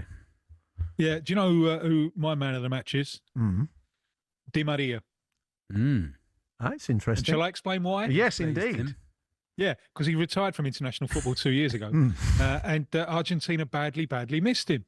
And there's no width down the right. And Messi is spending the whole game trying to work his little magic through the middle, and it's not happening. So what does he do for the last 20 minutes that saves the game? He becomes Di Maria. He thinks, yeah, you know what Di Maria would do if he was here? He'd go out wide and he'd get in crosses and he'd come in from there and he'd attack the space and he would change the game. And Messi incorporated Di Maria and he pulled Argentina back in the game. So it was the spirit of Di Maria that saved Argentina and was the man of the match. I thought they took Cape Verde far too lightly and played within themselves and nearly got their backside handed to them. Last night was different. Egypt went toe-to-toe, played some lovely football as well. There was a bit of controversy, although, as we said earlier on, I think they have overplayed that slightly. But that was a proper workout for them. I wonder what the mood is in that. They probably think they can now come back in any game, but it was a pretty near miss, wasn't it, Tim? Yeah, it was. Yeah, but I think that Cape Verde game did them the power of good, you know, because the last 3.5 years, ever since they've won in Qatar, it's been like a giant victory lap. A giant kind of lap of honour and a celebration of Lionel Messi. And yeah, we're going to see Lionel Messi off and let's roll out the red carpet. And the group phase, it was a very easy draw. And they played it on kind of cruise control and we're still on a lap of honour. And that's the way they played the Cape Verde game as well. And they were 1-0 up and in total cruise control. And then suddenly it went away from them. And suddenly they had to rediscover the competitive spirit that got them through the World Cup last time round. And they've got it now, haven't they? Yeah. I actually thought, even when they were losing 2-0, that this was probably the best performance they put together in a tournament. And they created lots, didn't they? I mean, if you look at the shot statistics, and so they've got the bit between the teeth now. And I never thought they were going to win this World Cup for a number of reasons. I'm still doubtful. One of the reasons is the defence. That defence, it always gives you a chance. Lisandro Martinez, I thought, had a poor game on both the goals yesterday, but they've got, as well as a little genius and some terrific players, they've really discovered their competitive spirit. If it is going to be England, they always find an extra gear against England because of the history. So, I mean, do you think that will have a bearing on it? Well, yeah, and the big terrace chant is "He who doesn't jump is an Englishman," and they all bound up and down. So yeah, they'll all be jumping for that one. They really will. But they're got to get past Switzerland first. And the interesting thing about this is, since France in the final in Qatar, they've hardly played European opposition. They've only played 2 European sides. They played 5 African sides in the last 2 or 3 months. They've only played 2 Europeans. One was Iceland in the warm-up. And Austria in the group phase. That's it. And Switzerland, who, of all the kind of structured and fairly dull sides that Europe sent, Switzerland are the best of them. And that it's not going to be an easy game for them, and they won't take it lightly. And there are memories of the game in the World Cup here in Brazil in 2014. I was in the stadium for that, when they just managed to win it 1-0 right at the end. And even though it was right at the end, Switzerland twice nearly equalised in the last minute and a half. It went right down to the wire. So coming up against a physically strong, well-organised European side is a different type of challenge. Just before we go on to Colombia and Switzerland, Messi and penalties, the record not getting any better. We were chatting earlier on to our BetMGM guy, Alex Licence, and saying, I suppose it'd be up to him to say, look, I don't want to take these anymore and hand the ball to somebody else. I can't see anybody else taking the ball off of him. Can you? No, that's the way Argentina work. It's his decision to say, all right, we've done enough of that. We'll move on. So yeah, I'm intrigued to see what happens next time. Yeah. And he'd obviously back himself, wouldn't he? He will back himself. So I would be very, very surprised. But he has now missed. The day when he became the all-time World Cup top scorer, he also became the first player to miss penalties in 3 World Cups, which I think is a lovely stat because in order to score them, you have to be prepared to miss them as well. I was just going to say, if we are picking players who've long retired as man of the match, Diego Simeone was there in full kit. He was FKW, wasn't he, last night? Yeah. He was ready. He was ready to come on, wasn't he, and take one or two of them out. He was ready for it. To buy a red card for the opposition, no doubt. Colombia's like it's 28 years and you're still bitter. No, we're never let it go. Let it go.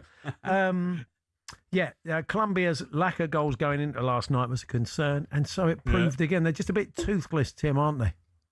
Yeah, and the top goal scorer for them in this competition is Munoz of Palace, the right back, and the Swiss danger men were down that, Ndoye down that side, and then he came off and Vargas came on, and Switzerland kind of kept him at home.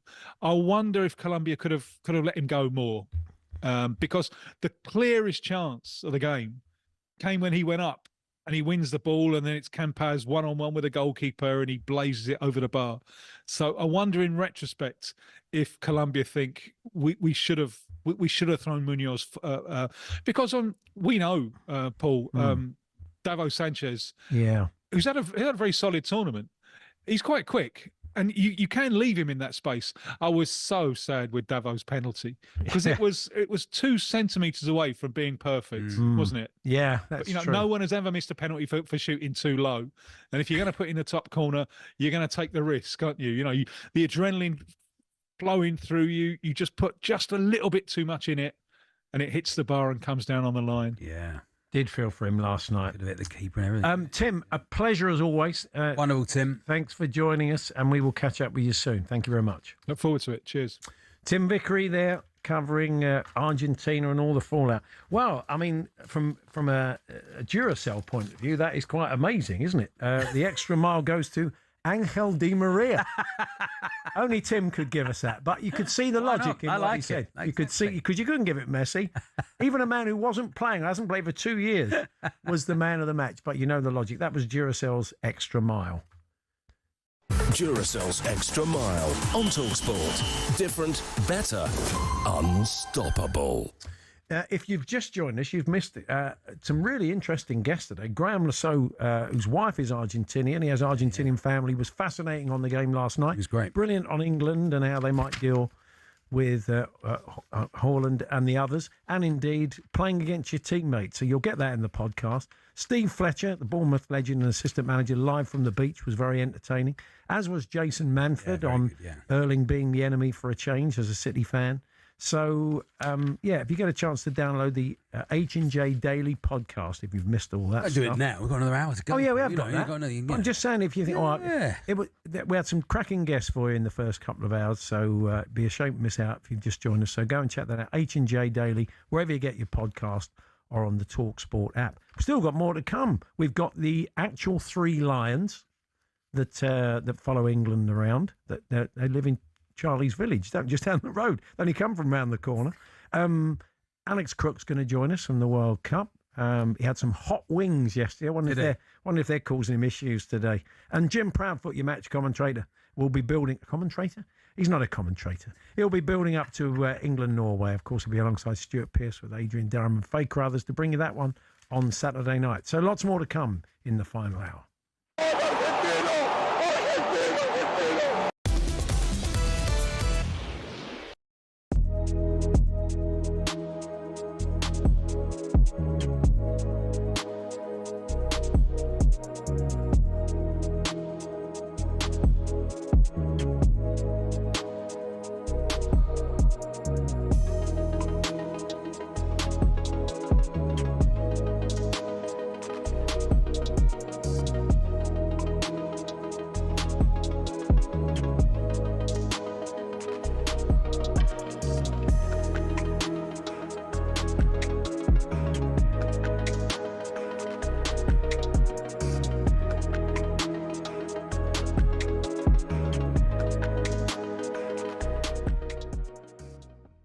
Trump, who I think I heard say at one stage he didn't know about the red card system, he still suggested unfair. that the referee at the heart of this, Rafael Claus, was a bit suspect. He's the president.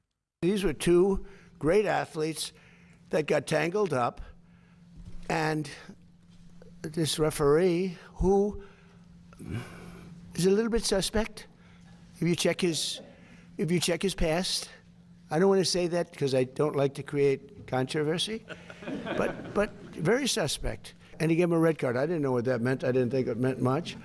Then I started hearing that means he can't play in the next game, at least in the next game. And I related just that feel. I didn't tell him what to do. I can't tell him what to do, but and I don't believe he made the decision. I think it was a committee that made the decision. All I did was ask for a review. I didn't say you have to do this. This man is a smart, tough man, Gianni Infantino. He's a smart, tough man, and his stock has gone through the roof because the job he's done has been great. See, now we have the length and breadth of it, right? Now we know the full length and breadth of it, right? So now we know the full length and breadth of it. We can eviscerate it because it deserves evisceration, right? When you listen to that, you think to yourself, it's absurd. But again, it takes me back to the position. And Trump says absurd things, but no one disputes the fact that he says lots of absurd things. And that in the context of sporting. But he's the president. But people say lots of things. Lots of people say lots of silly things, right? But you'd expect him to say something better than this. But in a sporting context, he doesn't clearly know what he's talking about. But I tell you who does know what he's talking about is that snivelling sycophant that runs FIFA. He does know what he's talking about. Yeah.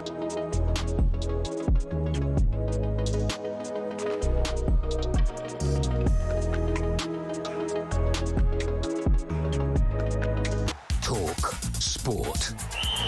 I'm Ben Thatcher. Good afternoon. The Egyptian FA have registered an official complaint to FIFA over last night's officiating. Head coach Hossam Hassan thinks the tournament's rigged in Argentina's favour, and he seems to have a supporter in Sam Allardyce. Absolutely diabolical. You do wonder if it's... I'll say this, and I shouldn't really, but you do wonder whether it's rigged. You do. But former Premier League ref Chris Foy has told talkSPORT the VAR was right to disallow what would have been Egypt's second. But at no point in that passage of play did the ball go sideways or backwards. It went forward all the time. As good as a goal as it was, we can't be critical of the match officials on this one because there was a foul in the build-up. Next up for Argentina, Switzerland in the last 8 after they beat Colombia on penalties. Next, who does it better? Jason Cundy or Norway's Prime Minister? I mean, you're not going to say no, are you? You want Messi to save your life. So you got Messi standing there. Yeah. Hernandez, Alvarez, Martinez. And you got someone to save your life. Yeah. I'm going Messi, mate. Jonas Gar, in the meantime, had a bit of an awkward banter with Sir Keir Starmer ahead of the weekend's quarter-final. Maggie Thatcher, can you hear me? Your boys took a hell of a beating. Ways live on talkSPORT on Saturday night kickoffs at 10 p.m. this time. Now, Fulham co-owner Shahid Khan says Alvaro Arbeloa quickly made it clear he was the right man for the job. The Spanish World Cup winner and twice part of a Euros winning squad says it's an honour to sign a 3-year deal at Craven Cottage. And Blackburn are facing a 500 grand lawsuit from kit maker Macron over accusations of breaking the rules of a sponsorship deal. There's more on that at talksport.com. talkSPORT News. Former Chancellor James claims Reform UK is being targeted by the deep state, and Donald Trump says he believes the ceasefire with Iran has ended. Sinead has more at past. talkSPORT weather with QuickFit. This summer, treat yourself to Bridgestone Turanza All-Season 6 tyres with a 25,000 mileage guarantee. Book today at quickfit.com. Conditions apply. Hot and sunny in the main this afternoon, wet in the far northwest.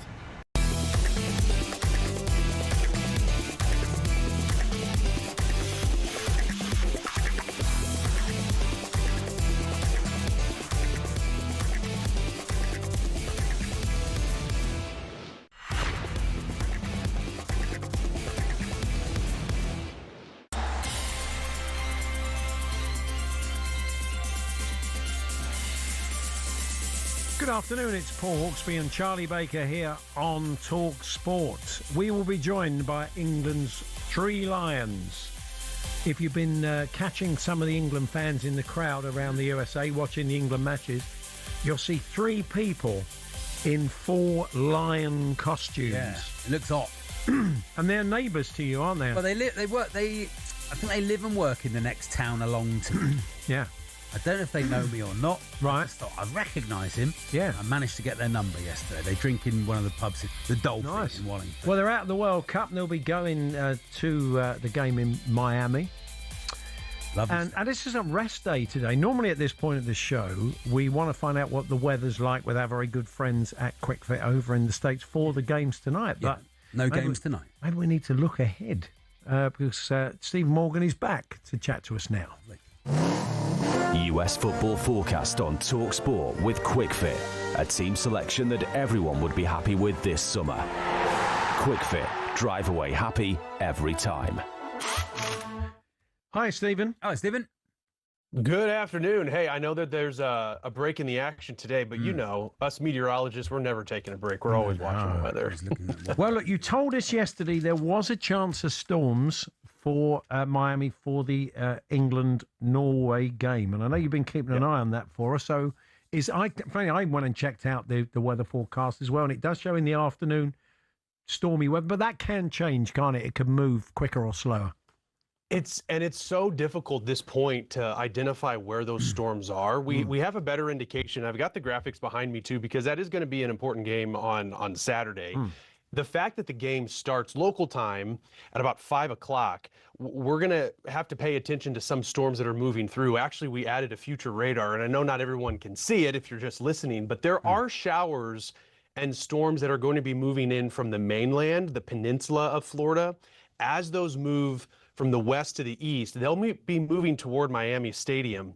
Before the storms move through, though, on Saturday, temperatures are going to be hot. I mean, we're talking, we talked about it yesterday, we're talking temperatures in 32, 33 degrees Celsius.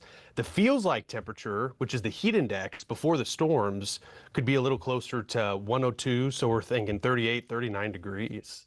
Wow. Same for both teams. Yeah, exactly. It's not like one of those teams is going to have a kind of opportunity. You're going to have a better chance over another. So, I mean, we're into the runner games coming up very, very soon. I mean, we're back tomorrow. France, Morocco, which we're very much looking forward to. Do we have any idea yet what sort of weather we could be looking at there for France, Morocco? Yeah, in Boston, the good news is that the rain that we had in the Northeast and New England, it's done. It's out of here for the next couple of days. That's good. Since the game is tomorrow in Boston, and all of these stadiums that we have for the quarterfinals, with the exception of Spain and Belgium, they're going to be playing in LA. That's the indoor stadium. All of these stadiums are outside, so the weather does matter. It could be a warmer game. Temperatures in Boston, from the perspective of early July standards, they're going to be on the warmer side. So we're looking 30, 31 degrees Celsius. That's the mid to upper 80s Fahrenheit. But no rain right now in the forecast. We could maybe see a stray shower, but I'm more confident that this game will be dry compared to the England-Norway game on Saturday. Good stuff. We'll be back on Storm Watch with you tomorrow, I'm sure, Stephen. But for now, thanks very much. Thanks, Stephen. All right, you got it. Thank you. Stephen Morgan there from Fox Weather over in New York. That was our weather update. All thanks to QuickFit. Drive away happy every time. US football forecast on talkSPORT with QuickFit. Your car's star player you can always rely on this summer. QuickFit. Drive away happy every time. Now, the referee who did the game between Colombia and Switzerland last night was Ivan Barton. All right. Ivan, you want to call him Ivan? My name's Ivan Barton. But he did the match last night, and he's the guy who made history because he sent off Miguel Almiron early on in the tournament for putting his hand over his mouth. Of course, yeah. And he shouted, "Decision is red card." Oh, him, yeah. Yeah, remember that guy? Decision is red card. Red card. Yeah, he got quite. Funny enough, we did that on the Saturday, and then this bloke nicked it. Oh, really? Well, I don't know if he nicked it, but we've been. Oh, because you did a thing with it, didn't you? We did a thing with it. You and Max. We put I can't remember what track we put underneath it. I wonder if Ecuador we put by Sash. Well, underneath it, and then this guy's gone off and made his own one, and it is good. He's a kind of working DJ. Yeah. He does a lot of live stuff. His name's Tizkor. He's German, so he must have been listening to the warm-up. No, I don't know if he was a warm-up listener or not, Paul, but I just want to say we did it first. He's done a very good job. Yeah. Here's his version of red card, anyway. After review, number 10, Paraguay, cover his mouth. Decision is red card. It does work. Good, isn't it? They should play this. Now, if we're going to get... This is the song to John Stone should loosen his arm out to this one, shouldn't it? Yeah. We said, then you need after review. After review. It has become the most hateful phrase in after. Why are sort of Paraguayan and Australian and German and French referees not going after review? After review. Well, they're not saying it in a northern accent. Card. I think Kalina should be calling him in. The guy's going after review. No, not after review. It's after review. That's what it has to be. But Arsenal fans love the after review, don't they? Yeah. They won the league because of after review, Paul. It's the only reason. Arsenal won the league because of, was it West Ham? Yeah. Oh, yeah. What about after review? That's the classic. Asterisk next to the Arsenal title. It's a heart sinker, the phrase after review, isn't it, really? I'm so pleased we haven't got it, Paul. Is there anybody out there called Arthur Review? I'm Arthur Review. Hello, I'm Arthur Review. And Arthur Review looks back at loads of different things. I've decided to have a pint of lager rather than a Guinness. Arthur Review, I mean, just emerges, doesn't he, from the Arthur Review. I'd give it 10 minutes if I was you. I mean, it'd be like, you know what, it'd be that sort of bloke, wouldn't Arthur Review, this coat was not waterproof after all. Yeah, I like him. I like him, Paul. He's good. Yeah, what else does he do, though? Arthur Review. Have you got any little lines for Arthur Review? So you are listening to TalkSPORT, but it's a rest day. So if you've got any lines, what's Arthur Review doing and what's he saying? He emerges. I think in the way Eric Morecambe was, I see him as he says it. He touches his glasses. Arthur Review, and he has to. Hey, he's on Amazon a lot. Yeah, one star. That's it. Yeah. So Arthur Review, if you want to add to the list of our old mate Arthur Review, maybe he could be a character. I don't know what we're going to do with that. I don't know what you're going to do with him, Paul. What do with Arthur Review? Wouldn't he, the one he just looks at every VAR? He'd be a bit boring, wouldn't he? We're kind of workshopping this live, which is not the VAR, Paul. I'm pleased we haven't got. I'm looking forward to not having it in the today, National League South. Yeah, we're having drinks breaks in the pre-season. That's because it's pre-season, you know. But pasty breaks. That's what it is. Yeah. You're very pasty, of course, very Mexican, a pasty, Paul. Yeah. And Cornish tin miners ended up in Mexico. Yeah. And took the pasty. So they like a pasty then. They love a pasty there. Jethro used to tour in Monterey, didn't he? Quite often. To go down the storm down there. You're very bullish about...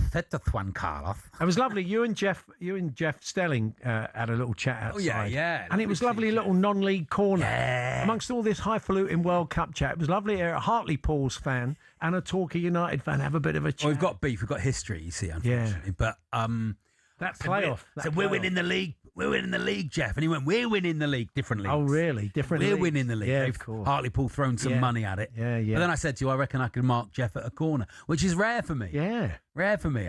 But I look at like Carlton Cole. If I meet Carlton Cole, I'm not on Carlton Cole at corner. It's an interesting way to weigh somebody up as a person, isn't it? I'd mark you easy. I just back into you. Yeah. You probably could. Andy, mark him at a corner, no problem. Not if he's just treading his foot, don't you? Really, just stop and get him off the ground. But Carlton Cole, I don't think I could mark Carlton Cole at corners. Just some of the people he couldn't mark it. Erling Haaland, I wouldn't give you much chance. Okay, Arthur Review. What about good old Arthur? Anyway, we're going to be joined by the three lions, all members of the Hawkins family.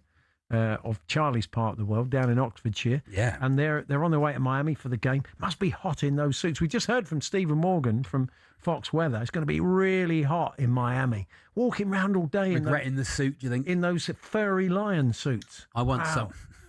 Not a euphemism. No. I once. If you ever work for Sainsbury's, Paul. Oh yeah. If you have to go and get a job for Sainsbury's. And you are doing the training video. Well, they take on a senior person. When they boot me out of this place, I go and do a bit of shelf stacking. B&Q or Sainsbury's, you'll be there, Paul. Be lovely. Aisle 3. I'll get some practicing. No, after review. We've run it after review. It's aisle 4. Yeah. Yeah. Anyway, if you work for Sainsbury's, I don't know if they still use it. Yeah. I once did a Sainsbury's training video. Okay. And I was dressed as Daz the Seagull, Darren the Seagull, who was an 8-foot seagull. Full seagull outfit. Wowee. And I'm Darren the Seagull on the Sainsbury's training video. The day we filmed it was called what seagull? It was Daz the Seagull. Daz the Seagull. So no alliteration. Why didn't they call it Stephen the Seagull or George the Seagull? George. Yeah. Anyway, It was about 100 degrees the day we filmed it. I mean, were you nicking people's chips? Absolute nightmare in there. It was. There we are. But if you work for Sainsbury's and you've seen, have you ever seen Daz was it Daz the Seagull in action? If you work for Sainsbury's, do let us know. Good Anyway, costume. They wouldn't let me have it. I tried to keep the costume. They wouldn't let me have it. What are you going to do with it? I don't know. We might need it. I dread to think. Yes, the Three Lions. Alex Crook joins us. He's tried some very hot wings. See how he got on with that. And Jim Proudfoot, your match commentator for the big one. We haven't catch up with Jim. We haven't spoken to him for a while. That's all to come. We're here with the good friends at Selco Builders Warehouse. It's where the trade go.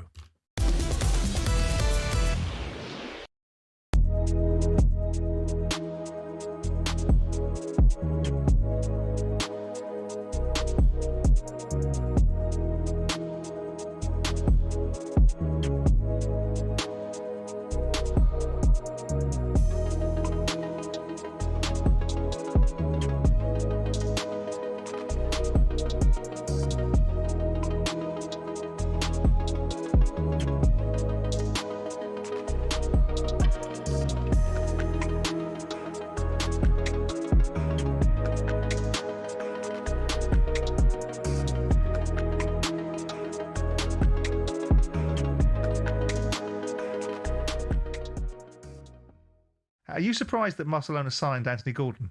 They've let Rashford go. They brought Anthony Gordon in. When you look at you just brought Barcelona into the equation. They're now looking at what they're looking at. They won the league last year. Madrid are coming again with better players and building again. Are you surprised they've gone out and spent 75 million quid on Anthony Gordon? You know that Andy Gordon was in Everton and we promoted him a lot. So then I can say, yes, I am happy because he has gone. The prices, I don't talk about prices because football is crazy now with the prices. In terms of the potential of Anthony, I think Anthony, you know that he talks very good Spanish. Indeed. So he was learning Spanish. He was talking with us, with my staff, and after in Newcastle also with the staff. So I think he has an advantage. And you can see the first game he didn't do well, but the last game he was doing much better with England. Yeah. He has pace. He can score goals. And the time that he was with us, I don't know if I told you about the story of Miami. We played a friendly in Miami against Millonarios de Bogotá, and it was very hot, very, very hot. And he was on the bench, and he came from the bench in the last 50 minutes, and he couldn't run after 50 minutes. So, sorry, in the second half, after 50 minutes, he couldn't run, and he was very hot. And then we were talking with him about his fitness, and then he said, oh, his pace is there. He's very good. He has 37 kilometers per hour, so he's really fast. The problem was his stamina. And then he started working specifically with his stamina, and he improved it a lot, and they sold them later on for 40 million. So I think at this time he was not going with the under-21s. And I was asking him, I said, Anthony, why you don't go with the under-21s? And he told me, because they didn't see me now, how I'm working now. So I think at this time, this period, I don't know in the last, if you say, a few months, his mentality was more a hard worker, and he had the talent, he has the ability. We have a game after the training sessions to finishing, and who was the best? And normally it was Richarlison and him. Always he was there with Richarlison. So means that he can finish, he can score goals, he has pace. What he has to be is more consistent.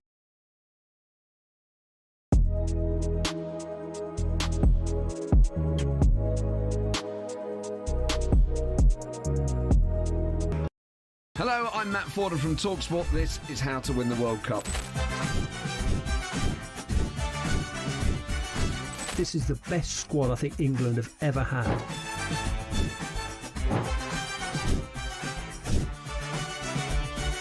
He used to love America, now he doesn't. It's very sad. It was so important to succeed because of all the pressure we received. Don't jump for this one, I'm going to knock his head off. Warning, this podcast does not guarantee England will actually win anything.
The so good moment of the day on talkSPORT with Meantime. talkSPORT have teamed up with Meantime to create so good lager for the World Cup. Available now at all O'Neill's pubs and some of the best sports bars in the UK. 18 plus, always drink responsibly.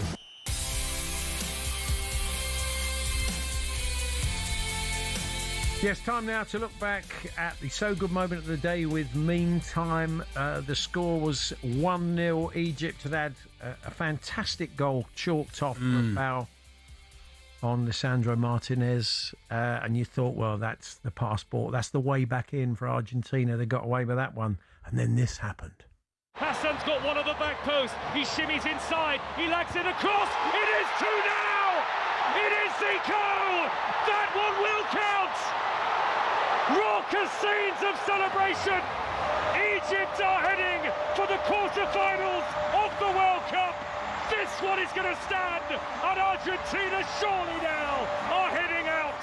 You kind of have to park what happened afterwards, because in that moment when they scored another great goal for a second goal, having seen what had happened with the first, you thought, that is sensational. It's absolutely brilliant. Because they could have, they were brilliant. It's such a shame that we've had all the fallout of date, and I understand they're upset. But, you know, just to reiterate, as we were chatting to Graham Lasso about it, it's just been slightly overplayed. They were brilliant going forward, and Salah was really unselfish. I do wonder, because he could have tried to run them all himself. I wonder if he learned from Ronaldo. He was looking to play the pass, then he was tackled, and he sort of made the pass by accident. But that was always going to be his intention, wasn't it? Yeah, but brilliant. It was just it was a beautifully crafted goal. I was pleased they scored it, because that doesn't mean it would have been 3. They might not have scored that goal without them being disallowed, you know, so it wouldn't have been 3-0. So, I don't know. The way they played that game, they just deserve so much credit. They were just front foot. They played some lovely football. And as we said, Zico plays for Pyramids. He's not going to cost you a lot of money. Anyway, we're going to talk transfers with Alex Crook shortly. The pyramid scheme, Paul, that's what we discussed earlier on, wasn't it? If you want to buy him. A few people, that's right. You have to get 10 other people to... Well, our old mate Crackers did exactly weigh in on that point, Charlie. He said if Tottenham are going to spend 70 million on Zico from Pyramids FC... that's right. You'd have to stand any chance of getting your money back. You'll have to recruit 8 more players at 10 million to get the initial outlay. That's just how it works, Paul. Good point. Anyway, that was our so good moment of the day with Meantime. talkSPORT have teamed up with Meantime to create so good lager for the World Cup. Available now at all O'Neill's pubs and some of the best sports bars in the UK. 18 plus. Always drink responsibly. The so good moment of the day on talkSPORT with Meantime. talkSPORT have teamed up with Meantime to create so good lager for the World Cup. Available now at all O'Neill's pubs and some of the best sports bars in the UK. 18 plus, always drink responsibly.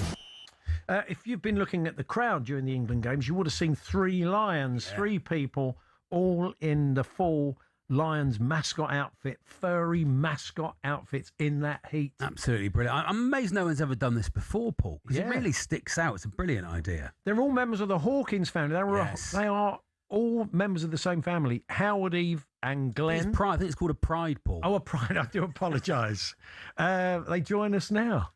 Hello, guys. Hey. Guys. Oh, look, in full outfit. Fantastic. I hope you're in aircon there, aren't you? Yeah, we are. We're following it. We're in Cancun on our way to Miami. Oh, fantastic. Have you not been walking around the pool in those outfits, I take it, lying on the sunbeds? Well, now, Charlie, distracted our tan. You're from the same part of the world as Charlie. That's how he tracked you down. I think you're neighbours of his. Yeah, you're drinking the dolphin. You're drinking the dolphin, don't you? That's what it is, lads. That's correct. Yeah, and the dolly in Wallingford. Yeah. There we are. You see. So, whose idea was this? First, for all 3 of you to dress up in the Lions outfits. The dad's. Did you just have them lying around? No, I didn't mean that. I didn't even mean that. Did you just have the costumes lying around, Howard, or was it? Would you have to go to carnival stores in Reading? He gets trigger happy on the phone often, so he went online, started ordering some suits, and that was it. He tugged him along to Germany, and then we've repeated it again for this. So all his idea, but it's a great idea. Yeah, fabulous. What are you paying for a quality Lions outfit then, Howard? How much they cost you? Well, 50, I think it was 50 quid. Yeah. Oh, okay. Each, I think, yeah. They haven't been washed or dry cleaned yet. Oh, they've not been washed. Wow. Since Germany as well. So when people see you and they go high, you're thinking they're being nice. So they're going, no, they're really high. Yeah. Well, Glenn, they might want them at the National Football Museum when you're done. If we win, you might, that might be it. Yeah, they're iconic, aren't they? Yeah, they've been on the screen, and people absolutely love it. Yeah. How do you feel about wandering around in it, Eve, in these hot conditions? You've got to embrace it, haven't you? You've got to commit, I guess. I'm just going with the flow now. I mean, I didn't have a choice in the first place, and now it's just, it is what it is. But no, weirdly adapted slightly. Rather comfortable in the end. Yeah, I did. I'm warming to it. Have there been times when you've been glad of having them on? There's maybe a little bit of a breeze, bit of a chill in the air. You think, oh, I mean, there's probably Not yet, no. Not yet, no. No, it'd be good if you saw a group of people dressed as like gazelles or something as well. Well, yeah, you have to run after them. Chase after them. You would definitely have to run after them. So we've just been chatting to our weather expert of Fox Weather in the States. It's going to be hot. It's going to be very hot in Miami, yeah. but that's not going to put you off. You're still going to wear them for the game. Absolutely, yeah. We've got tickets behind the goals, so we're going to push on through, and we'll have them on all day. Fantastic. Has it been easy to get tickets? I mean, are you members of the England sort of supporters club, or how have you got them? Yeah, we got tickets through the England Supporters Travel Club, so it's been okay to get them, but as everybody knows, they've been really expensive. What are you having to pay for tickets behind the goal, if you don't mind us asking? I think for this stage, they're about $1,000 each, something like that. Wow, really? Even for like it's worth it. You're making hardcore regulars. That's bad. You're making. I know that is bad, but no pockets in the shroud. Tickets should no pockets in the shroud, as they say, Paul. No pockets in a lion outfit. If you're someone with a lot of cash and you just want to buy a ticket to see a game or whatever, but if you're members of the supporters club, it shouldn't be £1,000. That is. Look, I mean, well done for doing it, and you want to be there, and I completely understand. But has that been the case throughout? Then, guys, you found that even as sort of loyal England fans that travel to games, you've been having to pay a lot of money for tickets.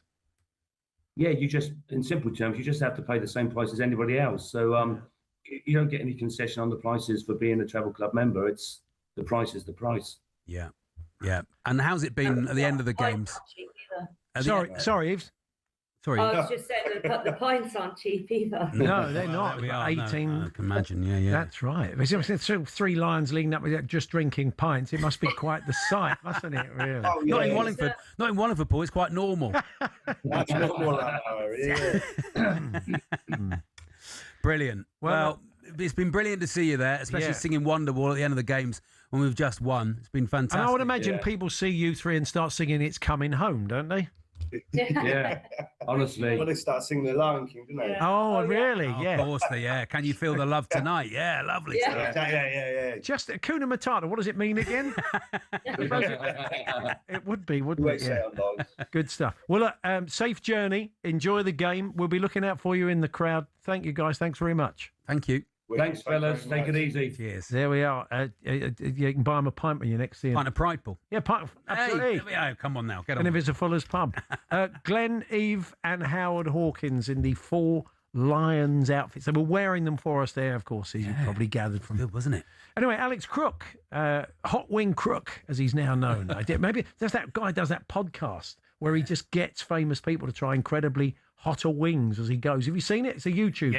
No, it's huge. It's huge. So maybe get Crookie on that. See how he got on. I watched a Joey Chestnut video at the weekend. I saw the governor. Well, it was 4th of July, wasn't it? Did he win again? He won again. He killed it. He's amazing. He always wins, doesn't he, Joey Chestnut? I went a few years. That was my bucket list trip 4 years ago to the World Hot Dog Eating Championships. Anyway, I don't know if Crookie went along. I don't know if he competed. We'll find out shortly, and Jim Proudfoot will join us for a chat as well.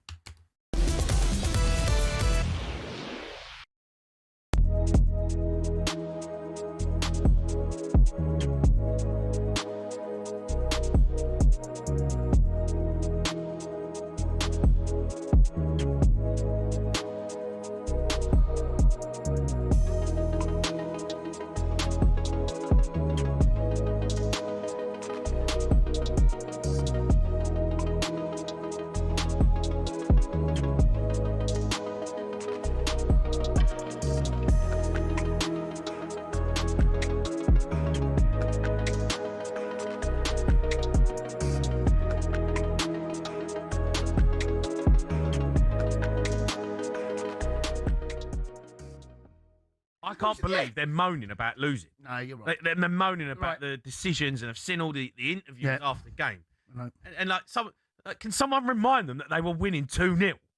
Like, you've only got what is their? I mean, the goal that wasn't given, and it was at 1-0 at the time. What an unbelievable goal! It was one of the best goals you'll see in the World Cup. Team goal down that right hand side, and I think who was it that was fouled? Was it Martinez that was fouled? I can't remember. It was over in the far corner. It was in the far corner. Anyway, whoever it was, right? He does step on his toes. Do you think you should go back to it? I think the fact that Argentina didn't actually regain possession of the ball and it was a continuous attack, I think on that occasion, I think it's fair. I think it's a foul. I know, but like so much has to happen. Yeah, but so much has to happen. He skipped past 3 Argentina players.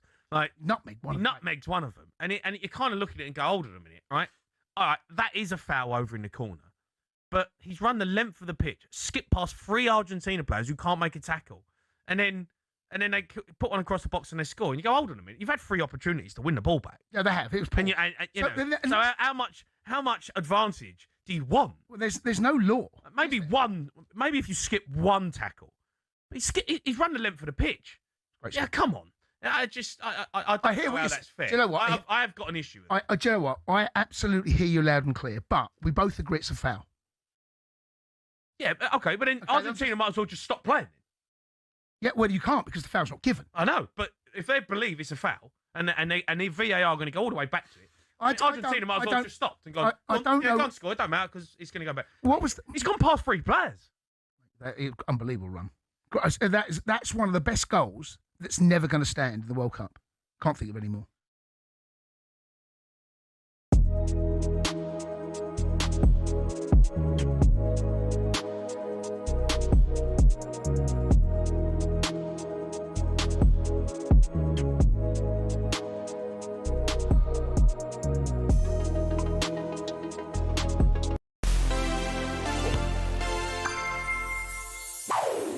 One of the beautiful things about the World Cup is when someone just takes the tournament by storm.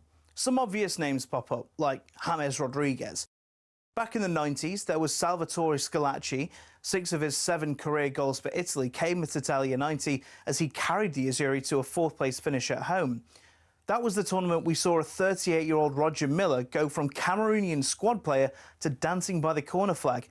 And of course, in 98, Michael Owen, who the rest of the world hadn't really heard of before he made some Argentinian greats look like school children. And thinking about Liverpool, they probably wish the 2002 World Cup never happened, because they signed this guy off the back of his performances in Japan and South Korea. They could have had him instead, and Steven Gerrard's still crying. No player's ever taken a tournament by storm quite like Paolo Rossi, though. He served a 2-year match-fixing ban before the 1982 World Cup and did absolutely nothing in the group stage. But then, an explosion of goals. A hat-trick against Brazil, 2 in the semis against Poland, 1 in the final against West Germany. Italy won the World Cup thanks to him. He also took home the Golden Ball and the Golden Boot. He's the only player to ever win all 3 in the same tournament. The World Cup is full of fairy tales, but none compare to Rossi's 82.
the Shore one.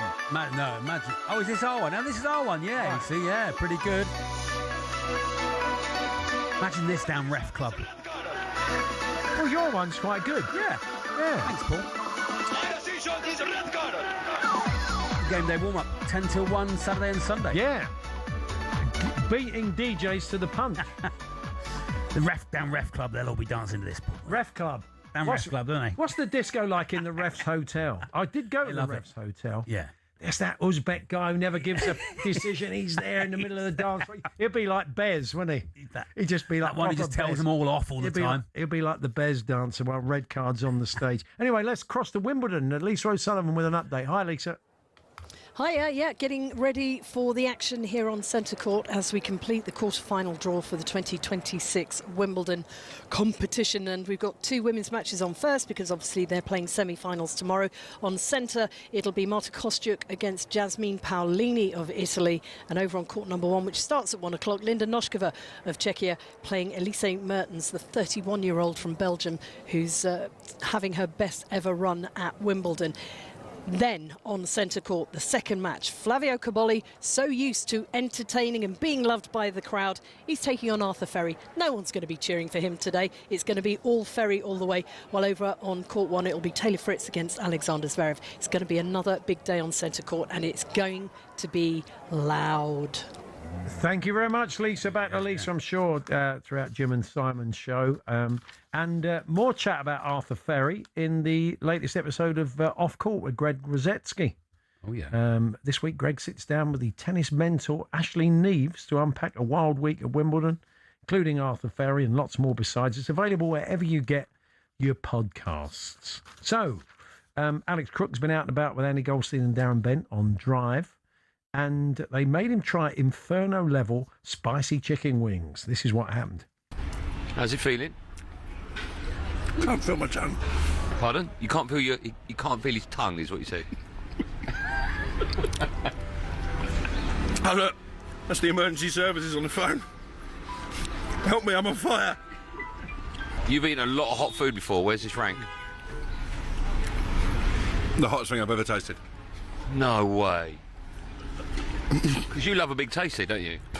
Oh. Andy, ask you about the transfer story. What's the latest on? What's the latest on Man United in the transfer world, I think? Not hot at the moment. Ice cold. Very good. Oh, I can't How is that? I can't feel my Can't feel your tongue, genuinely. When he first said "can't feel my tongue," he sounded just like Sean Dyche. Yeah, did you? Can't feel my tongue. Maybe that's what it is. A Crookie, can you feel your tongue now? Yeah. Just about, guys. I can't tell you the heartburn I was suffering in the middle of the night. I was going to say, it's not the tongue I'm worrying about. Rennie's all round. Yeah. was a real issue. The things I do for this company, honestly, that was the hottest thing I've ever tasted. And it does beg the question, like, this is actually a menu item. Who would order that for fun? Yeah, because they actually want to eat it. It was incredible. Some people just hopefully love. the heat won't get to England and Miami. Love that spice. My oldest boy's ex-girlfriend years ago. She used to love. We'd go and get go to the Indian restaurant. Yeah. And she'd ask for this, and then the waiter would say, "I can't eat that. I don't know how you can eat it." It was like immune to it. Some people are immune to it. Cope. Anyway, we had a really interesting, lovely chat, as we always do, with Steve Fletcher, the Bournemouth legend, earlier on, and they're so honest. I mean, I threw Croupy and Alex Scott at him, and you know, the way the club regenerate. And he said, you know, it is the nature of, we actually said the nature of the beach because he was on a beach, but the nature of the beast, he knows the way things Well, they only got 12,000 seats, haven't they? Yeah. So you've got to find the money somewhere. And there's a realism at the club. I mean, do you see both of them going? Do you see which one's more likely to go and to where? Well, I've known Fletcher a long time, and he must have to pinch himself at how far Bournemouth have come. The fact they're going to be playing in the Europa League next season without his goal against Grimsby on the final day, not that far in the past, Bournemouth wouldn't be a football club at all, let alone talking about a Europa League and their players being valued at 80 to 100 million pounds. I think if either one is to go this summer, I think Croupy would be more likely, although the stance that I've been given by the hierarchy there is very firm. He isn't for sale at any price in this transfer window. With Alex Scott, there have been positive contract talks, I'm told. Probably, if he does sign a new deal, there'll be an Antoine Semenyo style release clause. But again, despite the fact They've had interest from Arsenal and Manchester United. They're determined to keep hold of Alex Scott. Bill Foley, the owner, is a very ambitious guy, and he told me in an interview for talkSPORT a few months ago now that he wants to get to the situation where Bournemouth isn't a stepping stone club. It's one where big players come and put down roots. I think they're a little bit away from that, and I think they will have to fend off suitors this summer, but Foley will certainly drive a hard bargain. Now, Arbeloa has been confirmed at Fulham. Do you see that as a good fit? I think it's interesting. It's interesting. I wrote about this in my notebook a couple of weeks ago now, that Jose Mourinho actually personally recommended Arbeloa to Shahid Khan. Obviously, Arbeloa played under him at Real Madrid. I think Jose was keen to keep him actually as part of his coaching staff, having returned to the Bernabeu, but Arbeloa now sees himself as a manager in his own right. He's already scouring the Spanish market for potential signings. It didn't go well for him at Real Madrid. There's no question about that, but it didn't go well for Xabi Alonso either, particularly, and that hasn't stopped him getting the Chelsea job. So, yeah, I think Fulham fans should be quietly optimistic, but it's going to be a tough act to follow, Marco Silva. And if it doesn't go well in the transfer market, they could be one of those clubs, Fulham, who maybe are in danger of looking over their shoulder towards the bottom three. Now, there's a couple of transfer deals that, on the face of it, don't make a lot of sense. So, said if you can make sense of them for us. Callum Wilson to Brentford, a very un-Brentford-like signing. And Meslier, Meslier from Leeds to Arsenal, which makes you wonder what's going to happen to Kepa. What's going on there? I'm a massive Callum Wilson fan. I think when he's fit, he's up there with the top number 9s in the Premier League in terms of if you want someone to stick the ball away from inside the 6-yard box, there's almost nobody better. The issue, obviously, is that over the past couple of years, he struggled with fitness, which is why I think you're saying it's a not very Brentford-like signing. But they did it last summer with Jordan Henderson, bring that bit of experience into the dressing room. So I actually think this could be quite a shrewd addition, really. And to take the burden off Igor Thiago in terms of being the main source of goals, I'm really intrigued to see if Thiago can do next season what he did last, or if maybe Premier League defenders have become a bit more wise to him. So actually, I think Callum Wilson off the bench as an alternative option on a relatively modest wage, I would imagine, is not a terrible idea. I'm not against that. Meslier has raised eyebrows, not least amongst Leeds fans, actually, because he was by no means their first choice goalkeeper last season. But as you say, Kepa, I think, is looking to leave. He's Premier League experience. He's not on massive money. So is he going to get many minutes? I mean, David Raya barely misses a game, does he? So this is very much a backup option. Obviously, Meslier keeping a place in a Premier League squad. And Scotland looking for a manager, Crookie. Any names coming into the betting? Well, I'm just reading in the Scottish press there, Roberto Martinez, really? Emerging as a potential replacement for Steve Clarke. That might not be as fanciful as it seems, because I was told a while ago, actually, that Martinez potentially was a contender for Celtic. I believe he's got a Scottish wife and wouldn't be against the idea of living in Scotland. I think he'd have to take a huge pay cut from what he's been earning as Portugal manager, or maybe the SFA need to find a bit of outside investment, much like the US have done with Mauricio Pochettino. So, yeah, Martinez an interesting contender. I don't quite get the cult of Roberto Martinez. He had a golden generation of Belgian players who didn't get over the line. Didn't do it. I wouldn't say that Portugal have been massively impressive in this tournament. Couldn't stand up to Ronaldo, could he? Don't quite get it, Crookie. No, I agree. And I think he's wasted this Portuguese squad.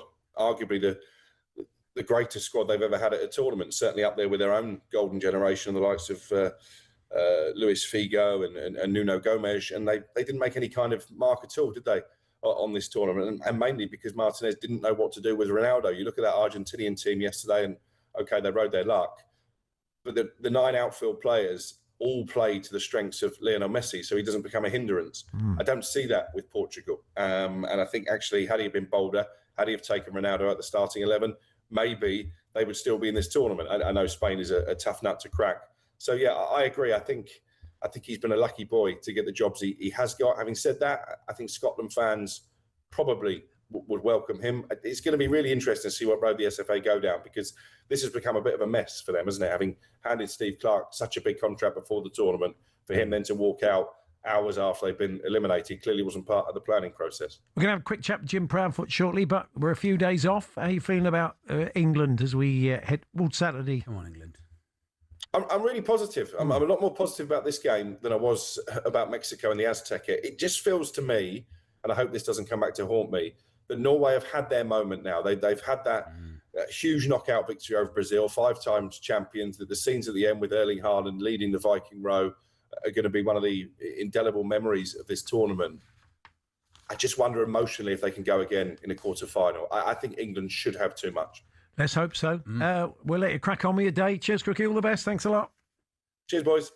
Drive live from New York at 4. He may be popping up there, but Andy Goldstein and Darren Bent certainly will be. They've got 2 players, Paul. We've got Premier League winners, top scoring striker in Europe. We've got one of the best players in the world, 2 of the best players in the world in our team. Jim Proudfoot. Cameron, Paul. Well, 6-0. Our match commentator in Miami, Jim Proudfoot's going to join us for a chat. You can catch up with Adrian Durham. It's a kick-off special. I'll take it Jim will be involved in that as well from 7 o'clock tonight with the Sports Bar at 10. But we'll catch up with Jim in a few moments. We're here with Selco Builders Warehouse. You can check out this month's real deals at selcobw.com.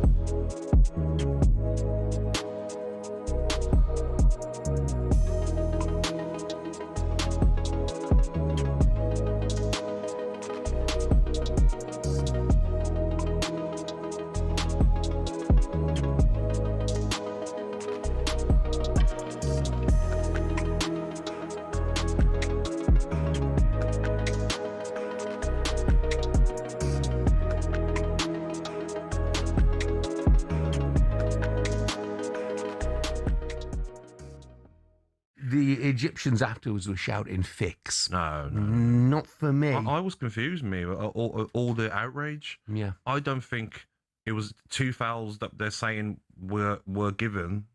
I don't think they were fouls. No, I didn't. McAllister on the edge, and then the Salah one. I didn't think they were both fouls. I feel like the Sandro Martinez, there was 2 fouls. There was a shirt pull, but it was more for me. If you look at it closely, it gets caught on his right, like sort of Achilles. Yeah, so there was like 2 fouls on Sandro Martinez. From a footballing perspective, you didn't want that Egyptian goal to be ruled out because it was brilliant. But I saw why it was. I thought the McAllister, contact was fleeting with the Egyptian inside the box. Was nowhere near the ball either. Salah either. And Salah was like that. Salah was looking for it. Exactly. Don't blame him, but I thought he was looking for it. And Egypt should look at themselves. They're 2-0 up. Yeah. They're 11 or 12 minutes away. Well, a bit more than that with added time. They had an unbelievable opportunity. Yeah. And they just... You've got to hang on, haven't you? Grasp it. I'm sorry, though, Jeff. Watching the game, mate, this is the difference when people try and compare Messi and Ronaldo. It's not about Ronaldo, but in one of his quietest games, he still turns up, Lionel Messi. Yeah. Very quiet first half. When his country, his nation needs him, forget about the penalty miss. Anyone can miss penalties. He turned up, gets on the ball, gets the first assist for Romero. And then if you look at the second goal, Jeff, he's literally, I've seen the close-up clip, he's screaming for the ball, give it me, crosses one, blocked, crosses it again. And that finish... Hello, I'm Matt Forden from talkSPORT. This is how to win the World Cup. To cookie way at Subway. Share the finish off any sub This is with the delicious best squad I cookie think baked England fresh have in store ever had. at Subway.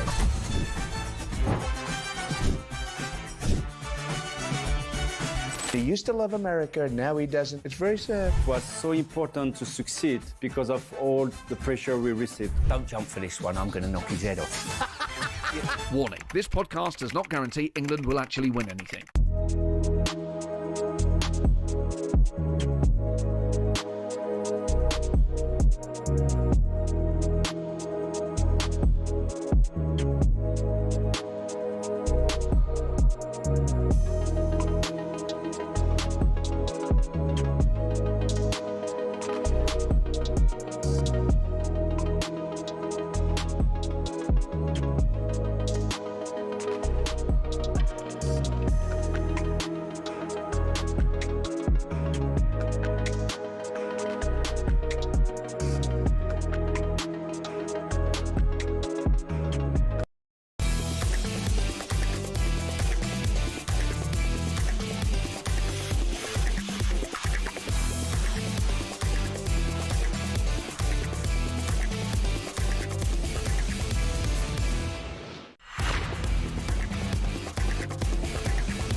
Jim and Simon with you in about 10 minutes' time. As we said, we can take stock of the World Cup. We got a rest night, thankfully. Lovely. And Adrian Durham will bring you a kick-off live from Miami. And Jim Proudfoot will feature your match commentator alongside Stuart Pearce. Of course, at the weekend, he joins us now. Hello, Jim. Hello, very good afternoon to you guys. How you doing? Good to see. 5-1 v Columpton Rangers, Jim. Pretty good, eh? Yeah, let's start with Torquay News. Charlie says you're going to win the league. Win it by Christmas. You've recruited well. You've been spending money. You're looking good. How's you feeling, Jim? I'm really excited about it. Genuinely, fantastically excited about it.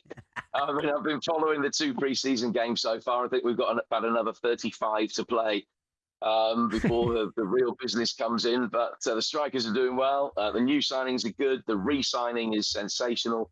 What's not to like? This is going to be our year, Chaz. Definitely. See, there's Jim at the big best World Cup in the world. He's looking at Buckland 5. I like the idea, Jim breaking off from his Norway research to watch Clumpton.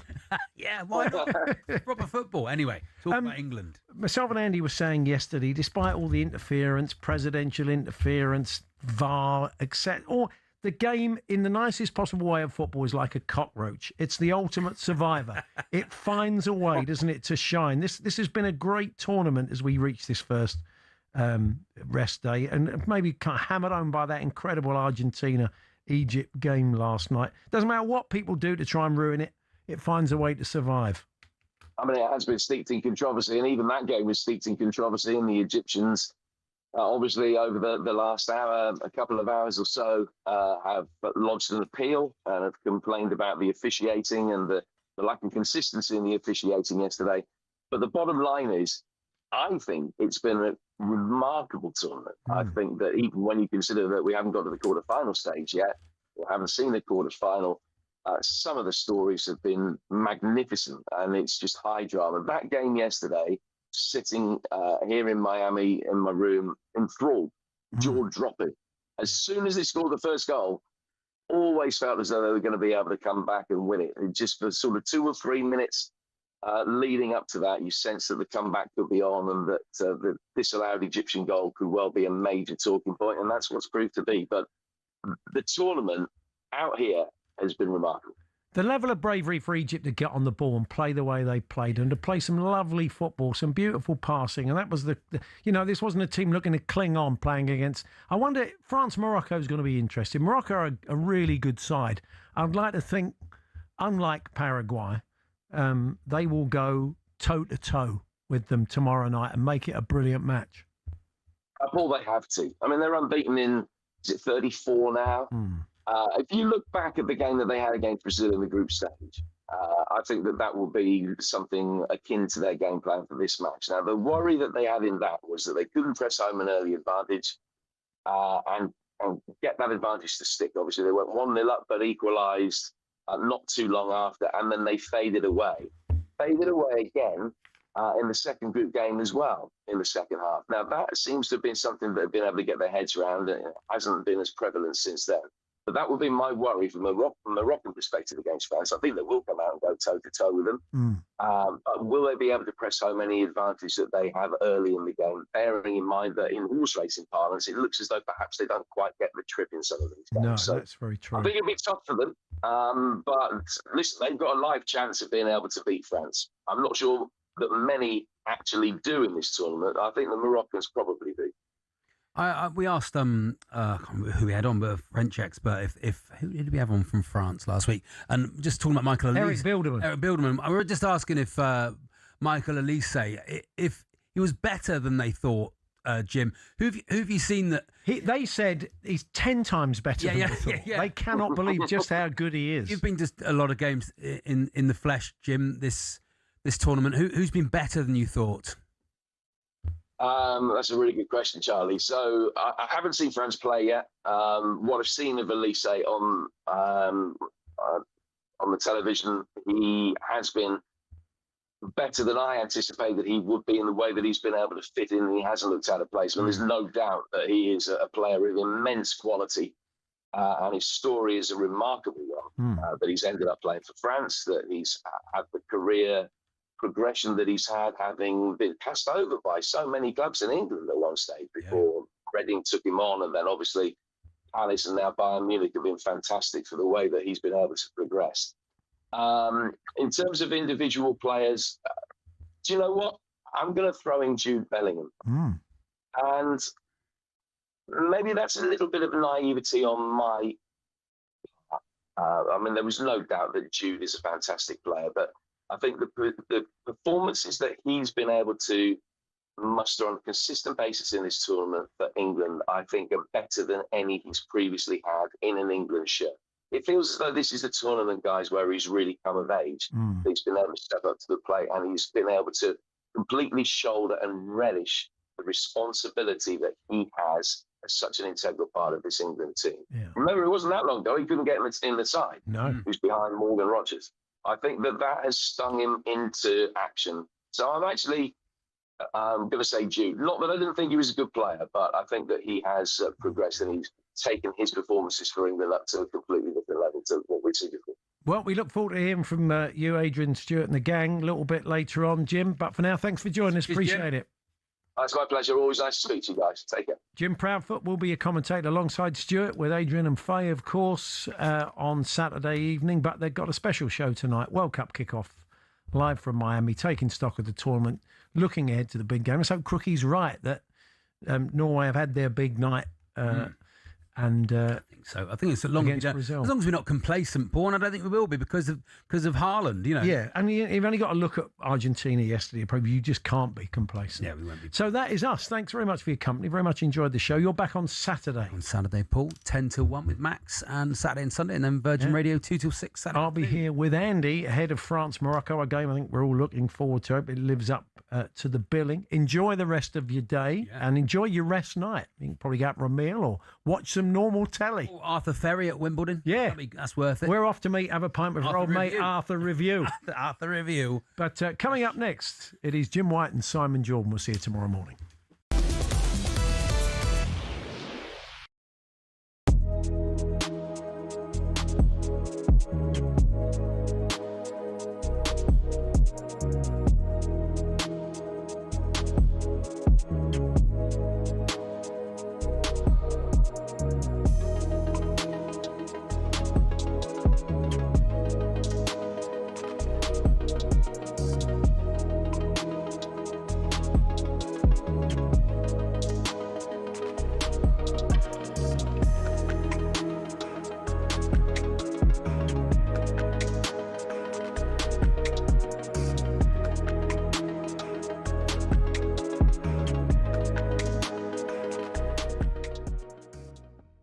Rate your free wind-up merchants on talkSPORT. Who are the top three? I would say you've now took the crown. It used to be Durham. Right. Durham was the wind-up merchant king of talkSPORT, wasn't he? You are now number one. You do realise that, right? I don't wind people up. What do you mean? Okay, what have I done recently? You wore a Mexican outfit and done Has Anyone Seen Mexico?